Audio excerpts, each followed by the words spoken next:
446 मैंने एक पल के लिए पीछे मुड़कर देखा और 5 मिलियन युआन और कमा लिए। कुछ देर बाद हे देशेंग ने फोन पर बॉस पेई की एक लंबिया सुनी। उसके मन में मिली जुली भावनाएं उठने लगीं। सबसे पहले वह बेचैन हुए बिना नहीं रह सका। बॉस पेई को क्या हुआ है? ओह, मुझे पता है। बॉस पेई को अभी पता चला है कि साझा फोन बूथ जिंगजोऊ से देश के बाकी हिस्सों में स्थानांतरित हो गए हैं। उन्हें ऐसा सुकून मिल रहा होगा जैसे कोई चील अपने बच्चों को घोंसले से उड़ते हुए देखकर महसूस करती है। हाँ, ऐसा ही होगा। फिर भी दूसरी तरफ पेई कियान दुखी महसूस कर रहा था। पहले तो उसे सिर्फ 10 मिलियन युआन की चिंता थी, लेकिन अब 20 मिलियन युआन हो गए थे। दबाव बढ़ गया था। मुझे सोचने दो और फिर तुम्हें बताता हूँ। फोन रखने के बाद पेई कियान ने अपनी छोटी नोटबुक के पन्ने पलटे, ये देखने की कोशिश करते हुए कि वह इतने सारे पैसे कहाँ खर्च कर सकता है। समय कम था। अब किसी दूसरे शहर में जाकर फिश कैचिंग इंटरनेट कैफे की कुछ और शाखाएं खोलना संभव नहीं था। हालांकि वह ट्विन कुरियर स्टेशन खोलना जारी रख सकता था। ये बहुत तेज होता और वह समझौते से एक हफ्ते पहले तक और स्टेशन जोड़ता रहता। साथ ही वह ऑटो ई1 के लिए और स्टॉक बना सकता था। इससे पैसा और तेजी से खर्च होता। ऑटो टेक्नोलॉजीज के गोदाम में 5000 सेल फोन जमा करने में पेई कियान को 20 मिलियन युआन खर्च करने पड़ते। बेशक अगर वह उन सभी को बेचने में कामयाब हो जाता तो उसकी हालत अभी से भी बदतर हो जाती। इन सबके अलावा पेई कियान के पास एक और जबरदस्त चाल थी, थरिला हॉस्टल प्रोजेक्ट। थरिला हॉस्टल को अगले चक्र तक टाला जा सकता था। ऐसी जगह को पैसे का अथाह गड्ढा माना जाता था। 20 मिलियन युआन आसानी से खर्च हो जाते। फिर भी जब तक बेहद जरूरी न हो, पेई कियान थरिला हॉस्टल में और पैसा नहीं लगाना चाहता था। अगर वह और पैसा लगाता तो जगह और भी डरावनी हो जाती, अनुभव और भी रोमांचक हो जाता और आसपास की सुविधाएं जल्दी ही बेहतर हो जाती।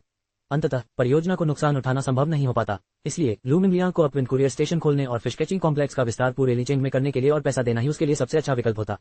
फिर वह शेष धनराशि ऑटो टेक्नोलॉजीज को देता और चांगयू से गोदाम में और अधिक स्टॉक रखने के लिए कहता। पेई कियान गहरी सोच में डूबा हुआ था कि तभी उसका मोबाइल फोन फिर बज उठा। इस बार मायिकुन का फोन था। पेई कियान ने भौहें चढ़ाकर तुरंत फोन उठा लिया। बॉस पेई, जोंगडियन चाइनीज नेटवर्क के कंपनी खाते में 5 मिलियन युआन अतिरिक्त हैं। मैंने इसे आपको ट्रांसफर कर दिया है। मायिकुन की आवाज में गर्व का भाव था। पेई कियान के मन में कई सवाल उठे।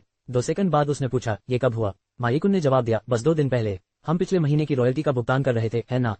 फरवरी की आय मिलने और कंपनी के मामलों को निपटाने के बाद मैंने वित्त विभाग को ये पैसा आपको ट्रांसफर करने के लिए कहा था। पेई कियान का चेहरा गुस्से से लाल हो गया और उसने भौहें चढ़ा ली। क्या मैंने तुम्हें ये सारा पैसा खुद खर्च करने के लिए नहीं कहा था? लेखकों की कक्षा को अभी धन की आवश्यकता है। आप ये पैसा मुझे वापस क्यों ट्रांसफर कर रहे हैं? मायिकुन हैरान रह गया। लेखकों की कक्षा के पास पर्याप्त धन है। चिंता मत करो बॉस पेई, ये 5 मिलियन युआन पिछले महीने का पूरा मुनाफा नहीं है। मैंने वेबसाइट के दैनिक परिचालन खर्च, लेन देन शुल्क, लेखकों की आय बढ़ाने के लिए धनराशि और लेखकों की कक्षाओं के खर्च पहले ही काट लिए हैं। मैंने अन्य उपयोगों के लिए भी कुछ राशि अलग रखी है। यही बचा है। हमने लेखकों की कक्षाओं में भाग लेने वालों के लिए भी अधिकतम लाभ सुनिश्चित किया है। मुझे नहीं पता कि इस पैसे को और कहाँ खर्च करूं, इसलिए मैं इसे आपको दे रहा हूं। मैंने सुना है कि ऑटो ई के पास अभी पैसों की कमी है। अगर हम ये राशि उन्हें दे दे तो वे इसका सदुपयोग कर पाएंगे। पेई कियान अवाक रह गया। मुझे भी नहीं पता कि इस सारे पैसे को कहाँ खर्च करूं। आप सिर्फ इसलिए मुझे पैसे कैसे दे सकते हैं क्योंकि आपको नहीं पता कि इसे कैसे खर्च करना है। ये तो सरासर गैर जिम्मेदाराना है। आपने बिना किसी चेतावनी के 5 मिलियन युआन मुझ पर फेंक दिए। मैं मानसिक रूप से भी तैयार नहीं था। आप मेरी जिंदगी बहुत मुश्किल बना रहे हैं। 1 मिनट रुकिए, क्या मायिकुन ने अभी कहा कि उन्होंने लेखकों की कक्षा के खर्चे इस रकम में से पहले ही काट लिए हैं? क्या इसका मतलब यह नहीं है कि वेबसाइट अब और भी ज्यादा कमा रही है? वेबसाइट ने तो पहले से ही मुनाफा कमाना शुरू कर दिया था। मायिकुन ने एक बार मुनाफा तेंगा को देने की कोशिश की थी, लेकिन पेई कियान ने साफ मना कर दिया और उनसे ऑनलाइन लेखकों की कक्षा शुरू करने को कहा। लेखकों की कक्षा लगातार चलती रहनी थी। हर महीने एक कक्षा होती थी। प्रतिभागियों के खाने पीने और रहने की व्यवस्था की जाती थी। साथ ही उन्हें वेतन और बीमा भी दिया जाता था।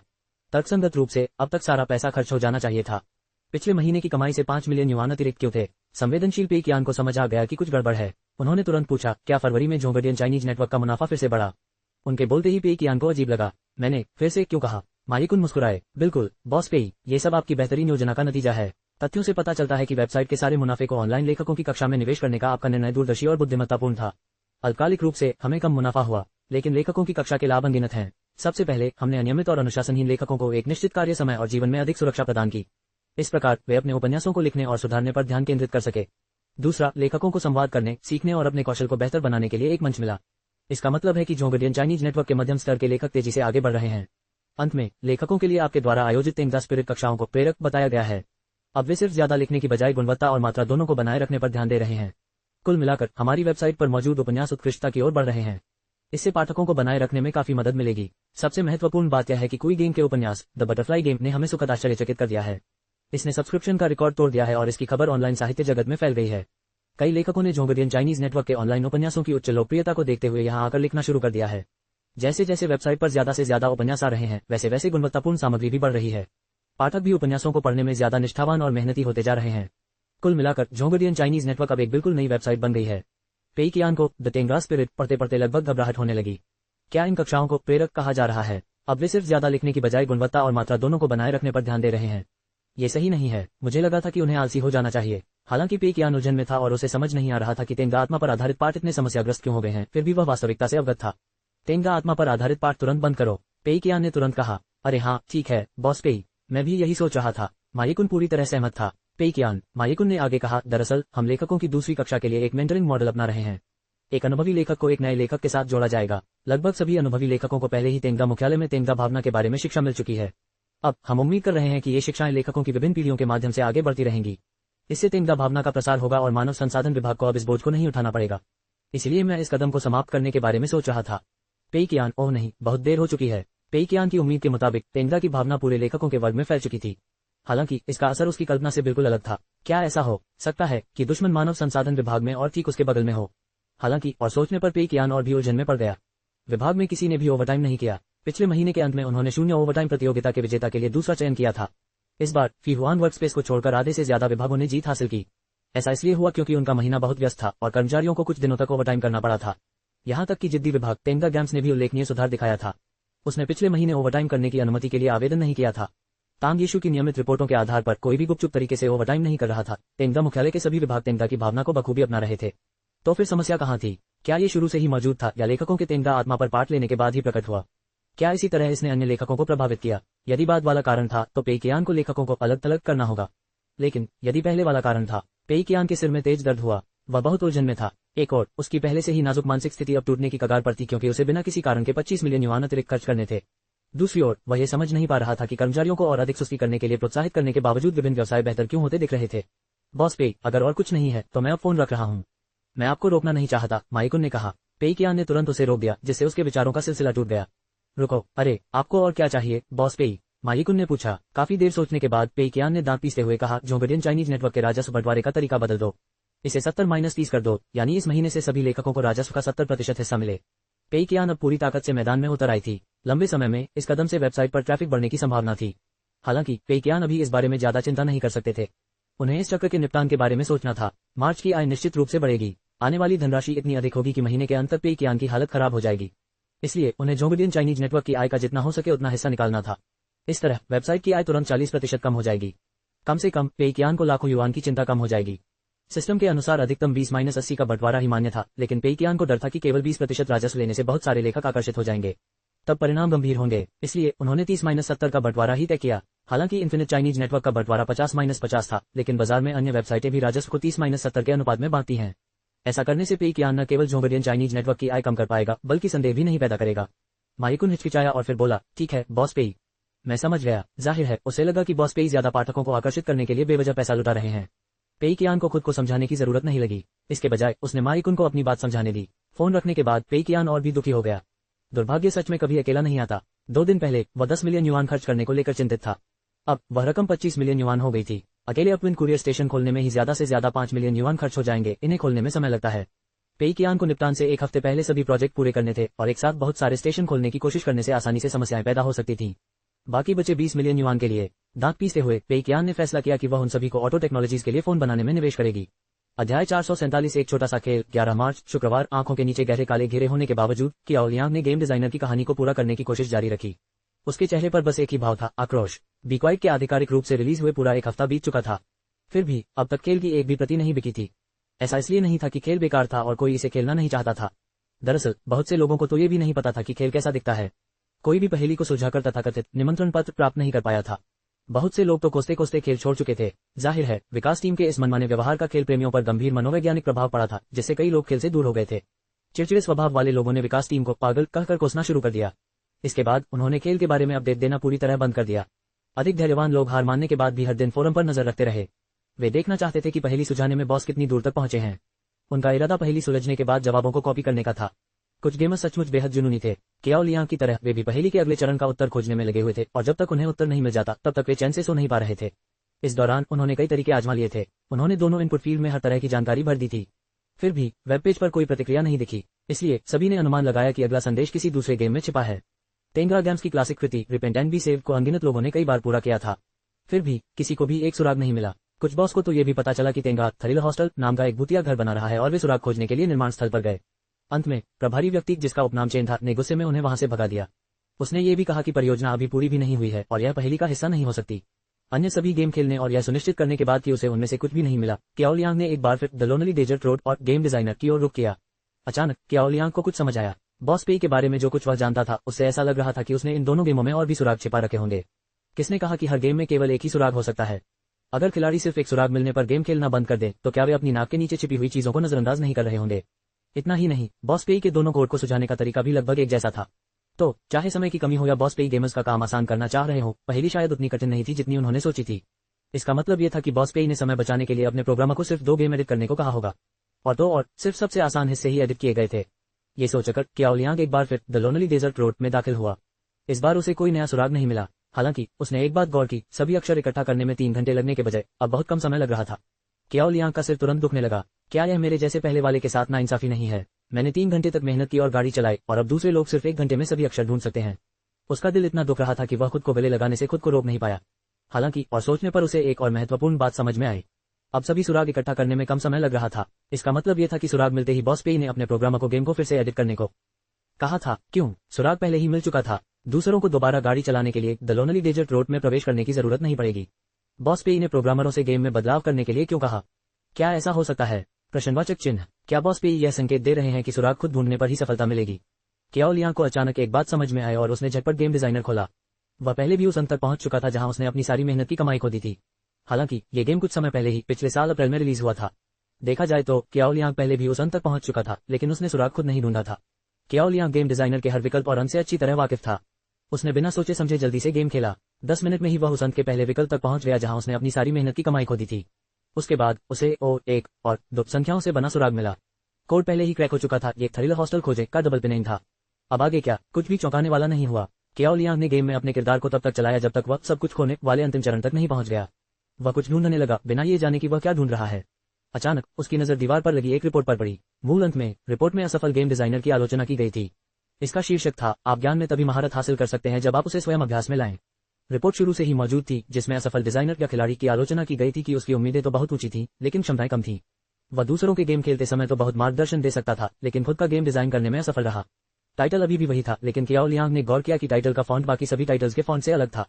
जाहिर है इसे बदल दिया गया था। हालांकि ज्यादातर खिलाड़ी पहले वाला सुराग मिलते ही गेम खेलना बंद कर देते हैं। अगर वे संयोग से भी इस स्टेज तक पहुंचे होते तो वे दूसरे सुराग की तलाश नहीं कर रहे होते।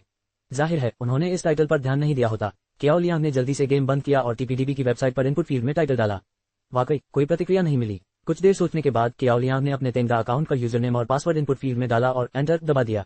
इस बार वेब पेज बदल गया। क्याओ लियांग को एहसास हुआ कि उसने सही अनुमान लगाया था। उन्हें इनपुट फील्ड में सिर्फ 2 आसान चीजें डालनी थी, अपना यूजरनेम और पासवर्ड। इसमें कुछ भी असाधारण नहीं था। हालांकि उन्हें इनपुट फील्ड में अपना यूजरनेम और पासवर्ड डालने से पहले द लोनली डेजर्ट रोड में पहला सुराग और गेम डिजाइनर के सब कुछ खोने वाले एंडिंग में दूसरा सुराग खुद ढूंढना था। इतना ही नहीं, वे ये सब बी क्वाइट के रिलीज होने के बाद ही कर सकते थे। पेई कियान ने सब कुछ खोने वाले एंडिंग के आखिरी चरण में एक सूक्ष्म संकेत छिपा रखा था। उन्होंने आप ज्ञान में तभी महारत हासिल कर सकते हैं जब आप इसे स्वयं अभ्यास में लाएं शब्दों का फॉन्ट बदल दिया था, ताकि गेमर्स को ये संकेत मिल सके कि पहेली को सुझाने के लिए उन्हें दोनों सुराग खुद ढूंढने होंगे। कई लोग इसका अनुमान नहीं लगा पाए क्योंकि उन्होंने खेल के नियमों को गलत समझा था। उन्हें लगा कि उन्हें सुराग खुद ढूंढने की जरूरत नहीं है क्योंकि बाकी सभी ने उन्हें पहले ही ढूंढ लिया था। इस प्रकार कोई भी दोनों शर्तें पूरी नहीं कर पाया। तेंगा अकाउंट का यूजरनेम और पासवर्ड डालने के बाद वेब पेज ने कोई प्रतिक्रिया नहीं दी। इससे एक दुष्चक्र बन गया। सभी को लगने लगा कि उनके यूजरनेम और पासवर्ड इनपुट फील्ड के उत्तर नहीं हो सकते। समय बीतने के साथ लोगों ने कोशिश करना ही छोड़ दिया। क्याओ लियांग को गर्व महसूस हुआ। अच्छा हुआ कि उसने द लोनली डेजर्ट रोड दोबारा खेला और बदलाव को समझ लिया। इसी तरह उसने बॉस पेई के इरादों का अंदाजा लगाया था, वरना वह गेम डिजाइनर के सब कुछ खोने वाले अंत तक दोबारा नहीं पहुंच पाता और न ही टीपीडीबी की वेबसाइट पर अपने तेंगा अकाउंट का यूजरनेम और पासवर्ड डालने की कोशिश करता। बॉस पेई ने सचमुच 2 सबसे सरल गेम और टीपीडीबी की वेबसाइट को एडिट करके इतने सारे गेमर्स को हैरान कर दिया था। फिर भी उनके करीबी दोस्त टीचर क्याओ ने कोड क्रैक कर दिया था। क्याओ लियांग घमंडी हो गया। उसी क्षण काले वेब पेज पर इनपुट फील्ड गायब हो गए। इसके स्थान पर एक पीला निमंत्रण पत्र दिखाई दिया। कागज से खून टपकता हुआ प्रतीत हो रहा था। उसी रंग में कुछ पंक्तियां लिखी थीं। बधाई हो, आप इस निमंत्रण पत्र को पाने वाले पहले भाग्यशाली व्यक्ति हैं। आपने अपनी बुद्धिमत्ता और लगन साबित कर दी है। अब आप हॉस्टल के लिए भोजन बनने के योग्य हैं। यदि आप बुद्धिमान और आकर्षक व्यक्ति अब थ्रिलर हॉस्टल के लिए खुद को बलिदान करने को तैयार हैं, तो बस मेरी बात मानिए। सबसे पहले एक रैंडम कैमरा ढूंढिए। दूसरा, गेम में प्रवेश करने के लिए अपने खाते और पासवर्ड का उपयोग करें। खून के निशान वाले स्थान पर कोड की यह श्रृंखला दर्ज करें। हमने आपके लिए एक बहुत ही दिलचस्प गेम तैयार किया है। पत्र के नीचे बेतरतीब अंग्रेजी अक्षरों और संख्याओं की एक स्ट्रिंग से बना एक कोड था। क्याओ लियांग के पास पहले से ही एक कैमरा था, लेकिन वह इसका अक्सर उपयोग नहीं करता था। उसने तुरंत उसे साफ किया और अपने कंप्यूटर के मॉनिटर पर लगा दिया, ये सुनिश्चित करते हुए कि वह उसकी ओर इंगित कर रहा हो। फिर उसने बी क्वाइट खोला और खून के निशान वाले स्थान पर क्लिक किया। पहले क्लिक करने पर कोई प्रतिक्रिया नहीं हुई थी, लेकिन अब एक इनपुट फील्ड दिखाई दिया। केओ लियांग ने जल्दी से कोड टाइप किया। उसने अभी तक अन्य गेमर्स के साथ यह खबर साझा करने के बारे में नहीं सोचा था, क्योंकि वह भी क्वाइट का पहला खिलाड़ी बनना चाहता था। उसकी स्क्रीन काली हो गई जैसे उसने अभी अभी एक छोटा प्रोग्राम खोला हो। स्क्रीन पर एक दर्पण था जो केओ लियांग के अपने चेहरे को प्रतिबिंबित कर रहा था। गेम ने कैमरे की छवि को इस तरह प्रोग्राम किया था जैसे वह दर्पण में प्रतिबिंब हो। इससे केओ लियांग ऐसा लग रहा था मानो स्क्रीन एक खिड़की हो जिसके जरिए वह आईने में देख रहा हो।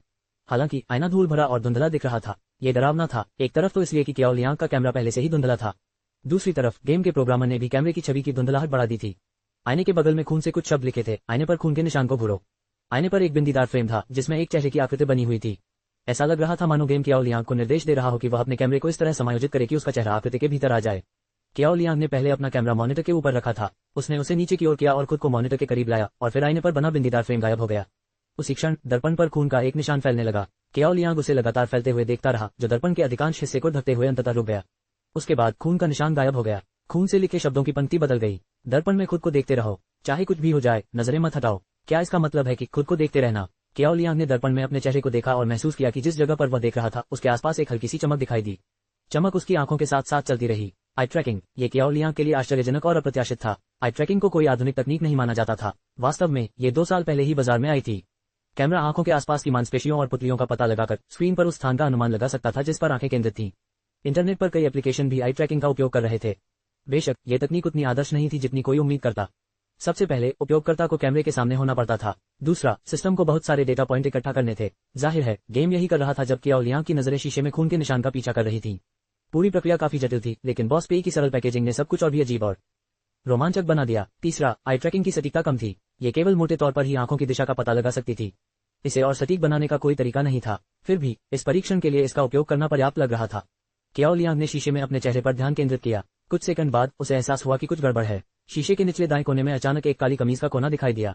उसके ऊपर गहरे लाल रंग का खून का निशान भी था। अध्याय 448 मुक्तिदाता आ गया है। केओ लियांग चौंक गया। उसकी नजर अनायास ही अचानक प्रकट हुए काले कपड़ों पर पड़ी, लेकिन उसी समय जोरदार धमाके के साथ पूरा दर्पण टूट गया। केओ लियांग इस बार सचमुच डर गया था। वह अनायास ही पीछे की ओर झुक गया और कुर्सी समेत लगभग अपने पीछे रखे बिस्तर पर गिर पड़ा। जब उसने दोबारा स्क्रीन पर देखा तो अंदर का दर्पण पहले ही टूट चुका था, जिससे दर्पण के पीछे का अंधेरा दिखाई दे रहा था। दाहिने कोने में चमकीले खून जैसे लाल रंग में संख्याओं की एक पंक्ति दिखाई दी। 10 बजे। ये पंक्ति जल्दी ही 9:59 हो गई, जिससे ऐसा लग रहा था कि खेल केवल 10 मिनट बाद ही दोबारा खेला जा सकता है। केओ लियांग थोड़ा चौंक गया, लेकिन वह तुरंत शांत हो गया। ऐसा लगता है कि यह चरण पूरी तरह से किसी व्यक्ति के मनोवैज्ञानिक गुणों की परीक्षा लेने के लिए है।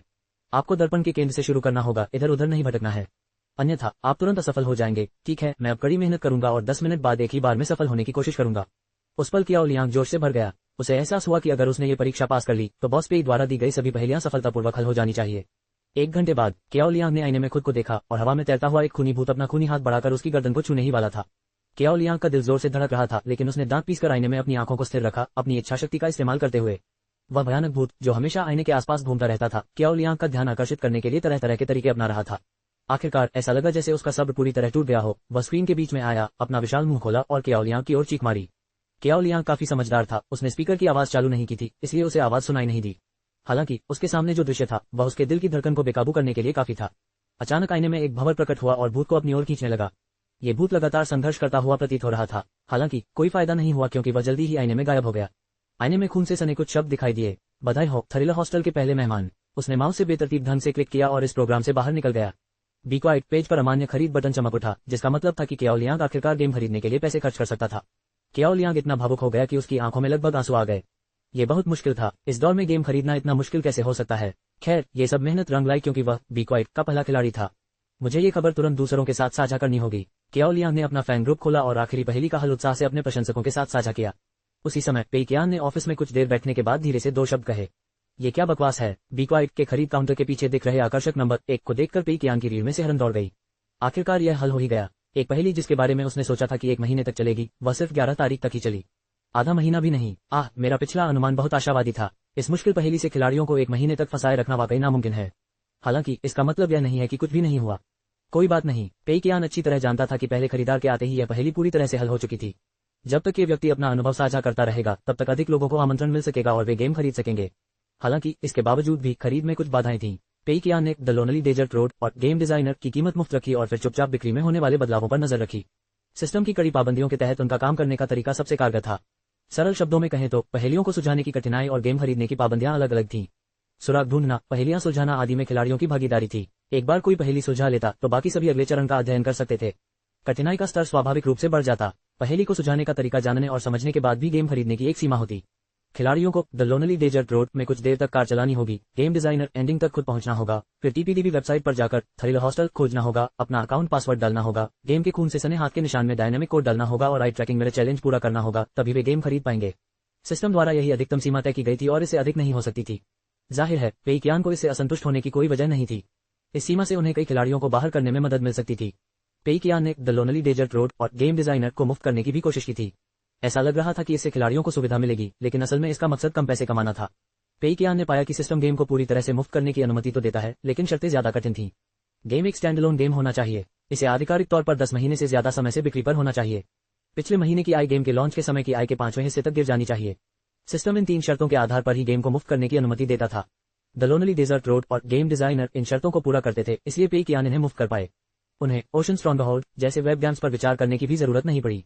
रिपेंट एंड बी सेव्ड 10 महीने पहले रिलीज हुआ था, लेकिन इसकी मासिक आय का शुरुआती आय के 5वें हिस्से तक गिरना बहुत मुश्किल था।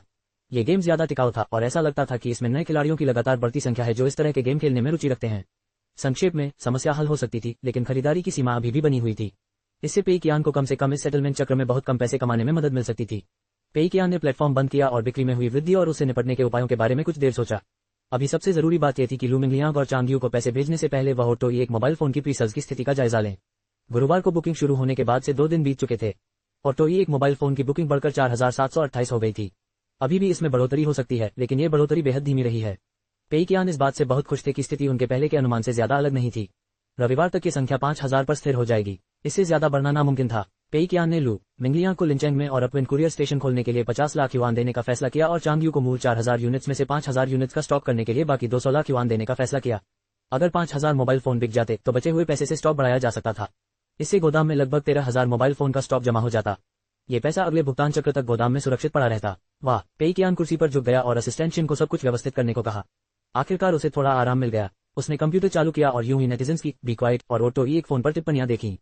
पहेली का हल पूरी तरह से खुल गया था। गेम खरीदने के तरीके के बारे में पोस्ट हर जगह फैल गए थे।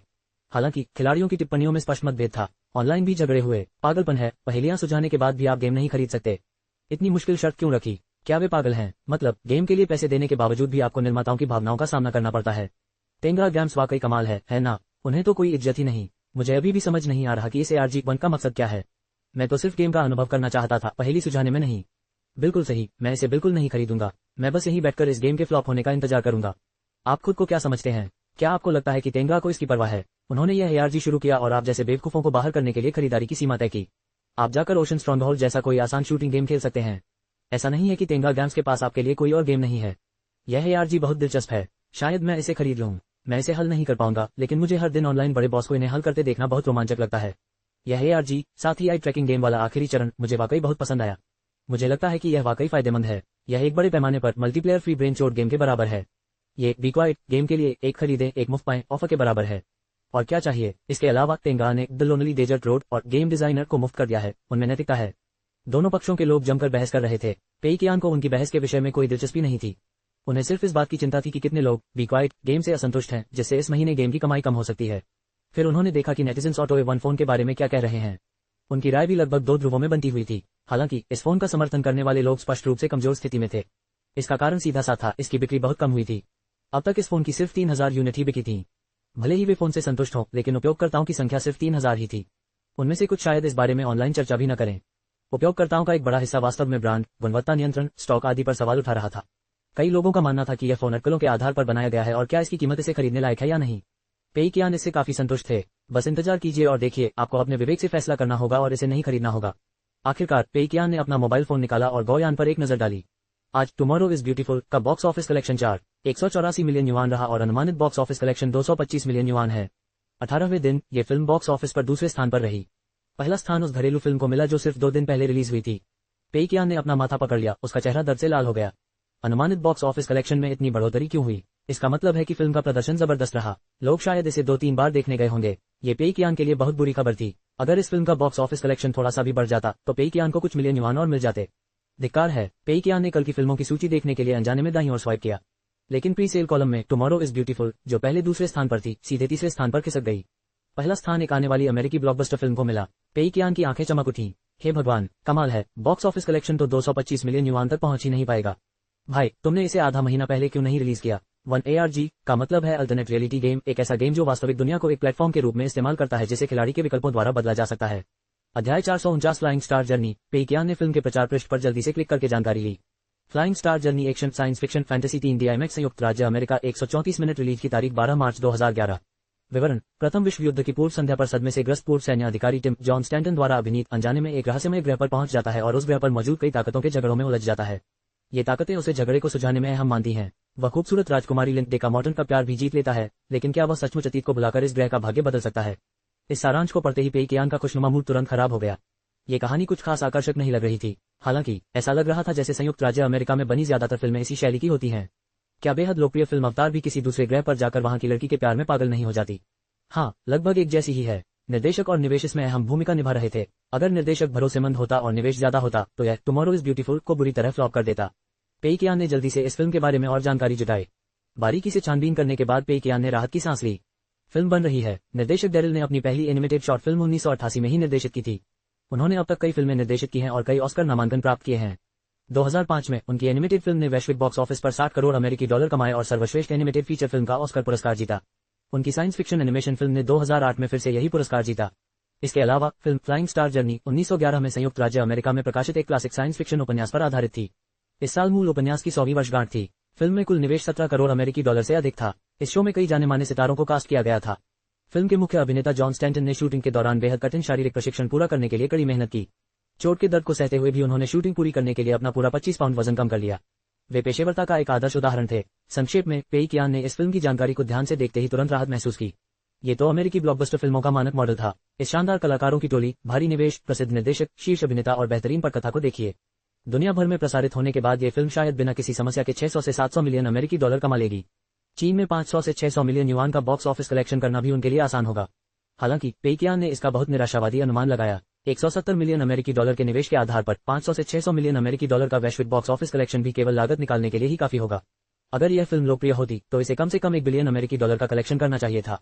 जब समय आएगा तो बड़े सिनेमाघरों को इस फिल्म को दिखाने के लिए होड़ करनी पड़ेगी और टुमारो इज ब्यूटीफुल को पीछे धकेलना पड़ेगा।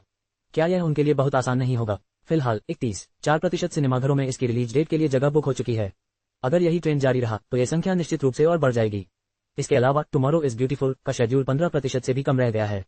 पेइकियान को बस इस बात का अफसोस है कि यह फिल्म आधा महीना पहले रिलीज नहीं हुई। अगर ये टुमारो इज ब्यूटीफुल के साथ रिलीज होती तो सबसे अच्छा होता। हालांकि अभी भी देर नहीं हुई है। कम से कम इससे पेइकियान को बाद में कम पैसे कमाने में मदद मिल सकती है। पेइकियान इस परिदृश्य के बारे में सोचकर बहुत खुश हुआ। 12 मार्च शनिवार सप्ताहांत था और काम पर जाने की कोई जरूरत नहीं थी। हालांकि पेइकियान के पास आज से शुरू होने वाले हर सप्ताहांत में बहुत काम था। उसने अपना फिश कैचिंग टेक आउट खाते हुए ऑटो A1 के नवीनतम अपडेट देखे। जैसा कि उम्मीद थी, प्री ऑर्डर 5000 यूनिट तक नहीं पहुंचा। इस बार कम से कम 4000 यूनिट की कमी तो हुई ही थी। संख्याएं पेइकियान के अनुमान के लगभग बराबर थीं। इस संख्या ने ऑनलाइन भी काफी मजाक उड़ाया था। ऐसा इसलिए था क्योंकि ऑटो A1 के लॉन्च के लिए आयोजित प्रेस कॉन्फ्रेंस बहुत ही जीवंत थी। वीडियो वेबसाइट पर एली द्वीप की डिजिटल सूची दिखाई गई थी। चांगयू की बातचीत ने कई लोगों को आकर्षित किया। प्रेस कॉन्फ्रेंस वाले दिन ही 1000 यूनिट तुरंत बिक गईं, जिससे अत्यधिक लोकप्रियता का भ्रम पैदा हो गया। कई लोगों ने पहले सवाल उठाया था कि क्या ये भूख को बनाने के लिए की गई मार्केटिंग थी। अब जबकि बुकिंग जमा के आधार पर हो रही थी और फिर भी बुकिंग की संख्या 5000 से कम थी, यह अन्य बड़े मोबाइल फोन निर्माताओं से बहुत पीछे थी जिनके ऑर्डर 10,000 यूनिट्स तक पहुंच चुके थे।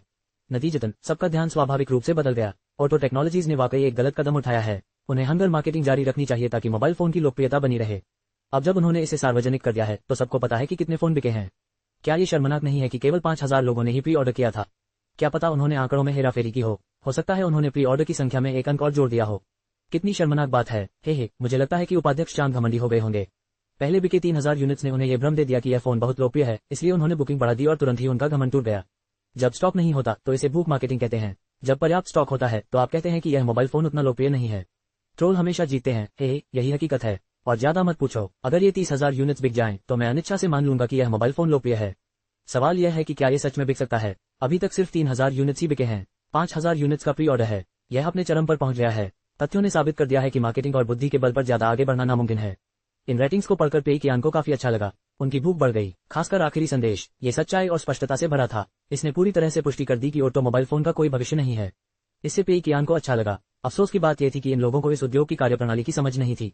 मात्र 3000 यूनिट बेचकर बॉस पेई ने 12 मिलियन युआन का लाभ कमाया। अगर वह अन्य विभागों को भी लाभ लौटा देते तो भी उन्हें 1 मिलियन युआन से अधिक का शुद्ध लाभ होता। अगर बॉस पेई ने वास्तव में 30,000 यूनिट बेची होती तो क्या वह दिवालिया नहीं हो जाते? पेइकियान ने बी क्वाइट की प्लेयर रेटिंग पर एक नजर डाली। खिलाड़ी अभी भी इस गेम की खरीद सीमा को लेकर बहस कर रहे थे। गेम को लेकर बहुत जोरदार चर्चा चल रही थी। गेम की बिक्री बढ़ रही थी, लेकिन अब तक 10,000 से भी कम प्रतियां बिकी थीं। पिछले गेम्स की तुलना में यह फ्लॉप था। पेई कियान बहुत खुश थे। उन्होंने इस प्रोत्साहन प्रक्रिया को बड़ी सावधानी से तैयार किया था। ये स्पष्ट रूप से प्रभावी और उल्लेखनीय थी। बेशक आलोचनाओं की भी कोई कमी नहीं थी। इंटरनेट पर खिलाड़ियों के बीच सबसे विवादित मुद्दा भी यही था। बी क्वाइट के रिलीज होने पर ही कई खिलाड़ी गुस्से से उबल रहे थे, लेकिन वे इसे सीधे खरीद नहीं पाए थे। कुछ लोगों ने तो ARG डिक्रिप्शन का पता चलने पर गेम को पूरी तरह से छोड़ देने का मन बना लिया। ARG को हल करने में पूरा एक हफ्ता लग गया और जब कई लोग खुशी खुशी इसे खरीदना चाहते थे तो उन्हें पता चला कि इसके लिए कुछ शर्तें भी हैं। इस शर्त को पूरा करने में लगभग 1 घंटा लग जाता था। यह एक और गेम था। कुछ लोगों को जिनके पास घर पर वेबकैम नहीं था, उन्हें वेबकैम खरीदना पड़ा। द लोनली डेजर्ट रोड और गेम डिजाइनर भले ही मुफ्त हों, लेकिन जिन लोगों ने इसे पहले कभी नहीं खेला था, उनके लिए इसे खेलने या डाउनलोड करने का कोई कारण नहीं था। चाहे कुछ भी हो जाए, इन सभी कदमों ने कई खिलाड़ियों को खेल से दूर कर दिया। इस पर आज भी जबरदस्त बहस छिड़ी हुई है। कुछ खिलाड़ियों का कहना है कि तेंगा गेम्स घमंडी हो गए हैं। उन्होंने अपनी हदें पार कर दी और सरासर निरर्थक प्रचार किया। इससे खेल की बिक्री पर असर पड़ा, जिससे ऐसा लगा कि खेल खत्म होने की कगार पर है। वहीं कुछ खिलाड़ियों का कहना था कि इस तरीके से खिलाड़ियों को छांटा जा सकता है और अधीर नए खिलाड़ियों को खेल में आने से रोका जा सकता है। इससे खेल के माहौल को शुद्ध किया जा सकता है और खेल के अनुभव को बेहतर बनाया जा सकता है। ये खेल की मार्केटिंग रणनीति का हिस्सा था और फिलहाल ये रणनीति काफी सफल भी लग रही थी।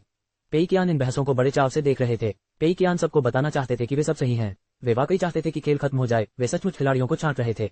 वे सब एक ही बात कह रहे थे। दो तरह के लोगों की तीखी बहस के अलावा कुछ पोस्ट पढ़कर पेई कियान को जनता की महान बुद्धिमत्ता पर गहरी राहत मिली।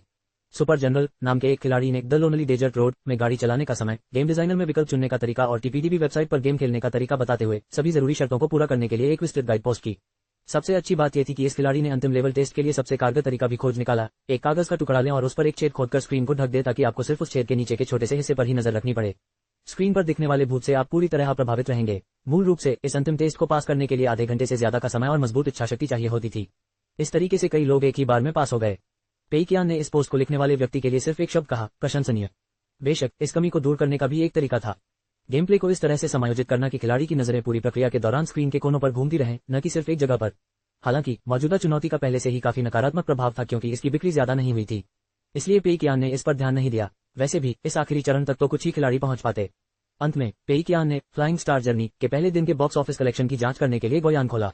दोपहर तक box office collection 11 million yuan से अधिक हो चुका था, इसलिए पहले दिन का कुल कलेक्शन लगभग 24 मिलियन युआन होना चाहिए था।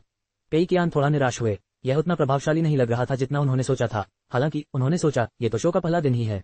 कल रविवार को दर्शकों की भारी भीड़ होगी। क्या दोनों दिनों की कुल कमाई 60 मिलियन युआन तक पहुंचना आसान नहीं होगा? मशहूर निर्देशक, मशहूर अभिनेता, भारी निवेश और भव्य निर्माण, चाहे कोई भी इसे किसी भी नजरिए से देखे, इसकी सफलता न होना नामुमकिन था। अगर यह आसानी से 600 से 700 मिलियन युआन का बॉक्स ऑफिस कलेक्शन न कर पाए तो क्या ये शर्मनाक नहीं होगा? पेई कियान को याद आया कि टुमारो इज ब्यूटीफुल का बॉक्स ऑफिस कलेक्शन आधे दिन में 8 मिलियन युआन से भी कम था और रिलीज के पहले दिन का अनुमानित कलेक्शन 17 मिलियन युआन था। गोयान ने इसके कुल बॉक्स ऑफिस कलेक्शन का अनुमान 210 मिलियन युआन लगाया था। बाद में टुमारो इज ब्यूटीफुल की रेटिंग बढ़ने पर गोयान का अनुमान बढ़कर 230 मिलियन युआन हो गया। पेई कियान ने फ्लाइंग स्टार जर्नी के अनुमानित बॉक्स ऑफिस कलेक्शन पर जल्दी से नजर डाली। 320 मिलियन युआन। इतनी अच्छी फिल्म के लिए इतना कम बॉक्स ऑफिस कलेक्शन क्यों बताया? मुझे तो यकीन ही नहीं हो रहा। पेई कियान को लगा जैसे इस संख्या में कोई अंक छूट गया हो, लेकिन फिर उसने सोचा कि गोयान के अनुमान तो सिर्फ अनुमान ही थे। जरूरी नहीं कि वे सटीक ही हों, खासकर तब जब वे सिर्फ आधे दिन के बॉक्स ऑफिस अनुमानों पर आधारित थे। क्या उन्होंने टुमारो इज ब्यूटीफुल को कम नहीं आंका? फ्लाइंग स्टार जर्नी, अपना सर्वश्रेष्ठ प्रदर्शन करो, मैं तुम्हारा समर्थन कर रही हूँ। कल तुम गोयान को बॉक्स ऑफिस पर जबरदस्त झटका दोगी, उन्हें दिखाओगी कि घमंड का क्या मतलब होता है। पेई कियान ने कल के फिल्म शेड्यूल को फिर से देखा। फ्लाइंग स्टार जर्नी का शेड्यूल 31.4% से बढ़कर 32.3% हो गया था। बढ़ोतरी ज्यादा नहीं थी, लेकिन फिर भी टुमारो इज ब्यूटीफुल पर इसका अच्छा असर पड़ेगा। ऐसा इसलिए भी था क्योंकि टुमारो इज ब्यूटीफुल पिछले 19 दिनों से चल रही थी। 10 दिनों में इसका प्रदर्शन बंद हो जाएगा। इसके अलावा टुमारो इज ब्यूटीफुल के लिए उसी समय पर रिलीज होने वाली फिल्मों में सिर्फ फ्लाइंग स्टार जर्नी ही नहीं थी, इस दौरान कई अन्य फिल्में भी रिलीज हो रही थीं। टुमारो इज ब्यूटीफुल का बॉक्स ऑफिस कलेक्शन अब तीसरे स्थान पर खिसक गया था। पहले 2 स्थान पर फ्लाइंग स्टार जर्नी और द चेजर थी। द चेजर भी 2 दिन पहले ही रिलीज हुई एक नई फिल्म थी। इसका कुल बॉक्स ऑफिस कलेक्शन शायद टुमारो इज ब्यूटीफुल से ज्यादा न हो पाए, लेकिन फिर भी यह एक नई और लोकप्रिय फिल्म थी। इसका एक दिन का box office collection tomorrow is beautiful से ज्यादा था। फिलहाल इन तीनों फिल्मों का दैनिक बॉक्स ऑफिस कलेक्शन क्रमशः 20 मिलियन युआन, 8 मिलियन युआन और 4 मिलियन युआन था। दोनों ही फिल्मों के लगातार दबाव के कारण टुमारो इज ब्यूटीफुल का करियर ढलान पर पहुंचता दिख रहा था। अध्याय 450 बैकअप आ गया है, बैकअप विफल हो गया है। 13 मार्च रविवार पेई कियान फिर से ऑटो टेक्नोलॉजीज में स्थिति का जायजा लेने आए। वैसे तो स्थिति का जायजा लेने का कोई खास फायदा नहीं था, लेकिन पेई कियान को अच्छा लग रहा था। रविवार था, लेकिन मोबाइल फोन की बिक्री बहुत महत्वपूर्ण थी, इसलिए उन्हें ओवरटाइम करना पड़ा। बेशक ओवरटाइम का वेतन पर्याप्त था, चांगयू पर बहुत दबाव था। बॉस पेई का खुदाना यह दर्शाता था कि वे ऑटो E1 की बिक्री को बहुत महत्व देते हैं। हालांकि ये स्टॉक आज बिकना नामुमकिन था। प्री ऑर्डर सिर्फ 5,000 यूनिट तक पहुंचे थे, जबकि उनके पास 9,000 यूनिट का स्टॉक था। इसके अलावा प्री ऑर्डर करने वाले 2-3 दिनों के भीतर बाकी का भुगतान कर सकते थे, इसलिए वे इसे खरीदने के लिए जल्दबाजी नहीं कर रहे थे। बाकी लोगों के लिए भी इसे खरीदने में जल्दबाजी करने का कोई कारण नहीं था, क्योंकि जो लोग वास्तव में इच्छुक थे उन्होंने पहले ही प्री ऑर्डर कर दिया था। संक्षेप में, आज मोबाइल फोन की बिक्री उम्मीद के मुताबिक नहीं होने वाली थी। बॉस पे के नाराज होने पर चांग यू के लिए स्थिति संभालना बहुत मुश्किल हो जाता, लेकिन हालात ऐसे ही बन गए थे, इसलिए उसके पास कोई और रास्ता नहीं था। उसे बस मजबूरी में फोन के बिकने का इंतजार करना पड़ा। सुबह 10 बजे मोबाइल फोन की बिक्री फिर से शुरू हो गई। शुरुआत में बिक्री तेजी से बढ़ी, लेकिन लगभग तुरंत ही धीमी हो गई। साफ था कि बिक्री की रफ्तार रुक गई थी। पेई कियान का मूड बिक्री में हो रहे बदलाव को देखकर बेहतर होने लगा। वाह, ये बिल्कुल वैसा ही था जैसा उसने अनुमान लगाया था, शायद उससे भी बेहतर। प्री ऑर्डर के दौरान एडवांस पेमेंट करने के बाद इतने लोग इतनी जल्दी में नहीं थे। इस बार स्टॉक काफी था, इसलिए यह पहले 2 बार की बिक्री जितना लोकप्रिय नहीं हुआ। 1 घंटे बाद बिक्री 4100 यूनिट तक पहुंच गई और यह बहुत धीमी गति से बढ़ रही थी। पेई कियान को लगा कि अब बस इतना ही काफी है। अगर वह 2 घंटे का समय भी मान ले तो भी बिक्री 5000 यूनिट से ज्यादा होना मुश्किल होगा। उसने बचे हुए 4000 यूनिट स्टॉक का लक्ष्य आसानी से हासिल कर लिया। बॉस पेई के खड़े होते ही चांग यू बहुत घबरा गया। उसे ये भी पता था कि आज बिक्री पर नजर रखने का कोई फायदा नहीं है, इसलिए उसने जल्दी से कहा, बॉस पेई, चिंता मत कीजिए, मैं बिक्री पर नजर रखूंगा और दूसरे तरीके सोचूंगा। मैं बचे हुए स्टॉक की समस्या जरूर हल कर लूंगा। चांग यू ने तुरंत अपना दृढ़ संकल्प दिखाया। पेई कियान के होठों के कोने पर हल्की सी मुस्कान आई। कोई दूसरा तरीका सोचोगे? प्लीज प्लीज मत सोचिए, अभी हालात एकदम सही हैं। अब किसी को मोबाइल फोन की जरूरत ही नहीं। कोई कोशिश मत करो, इन्हें गोदाम में पड़े रहने दो और ये बेकार हो जाएंगे। क्या तुम्हें एक प्यारे मोबाइल फोन की मार्केटिंग में हो रही बर्बादी का दर्द महसूस नहीं होता? नहीं, बिल्कुल नहीं, तुम सिर्फ अपने बारे में ही नहीं सोचते। पेई कियान ने सिर हिलाया। हमारी रणनीति में कोई गड़बड़ नहीं है। तुम्हारी पहली प्राथमिकता मार्केटिंग नहीं होनी चाहिए, अब तुम्हारी प्राथमिकता उत्पादन होनी चाहिए। सारा पैसा उत्पादन में लगाओ। मैं अगले बुधवार से पहले गोदाम में 14,000 ऑटोमोबाइल फोन देखना चाहता हूँ। चांग यू के होंठ थोड़े से खुले रह गए, वो कुछ बोल नहीं पा रहा था। और भी स्टॉक करना है, ये बिक ही नहीं रहा। फिर भी हम 14,000 यूनिट का स्टॉक करने जा रहे हैं। अगर अभी 4000 यूनिट बिक जाए तो बहुत अच्छा होगा, तब स्टॉक करने में देर नहीं होगी। पेई कियान ने हैरान चांग यू से पूछा, क्या तुम ये कर सकते हो? चांग यू ने तुरंत जवाब दिया, हाँ, कोई दिक्कत नहीं। पेई कियान अपने निवास पर लौटते हुए काफी बेहतर महसूस कर रहा था। इस चक्र में नुकसान उठाने का दबाव बहुत कम हो गया था।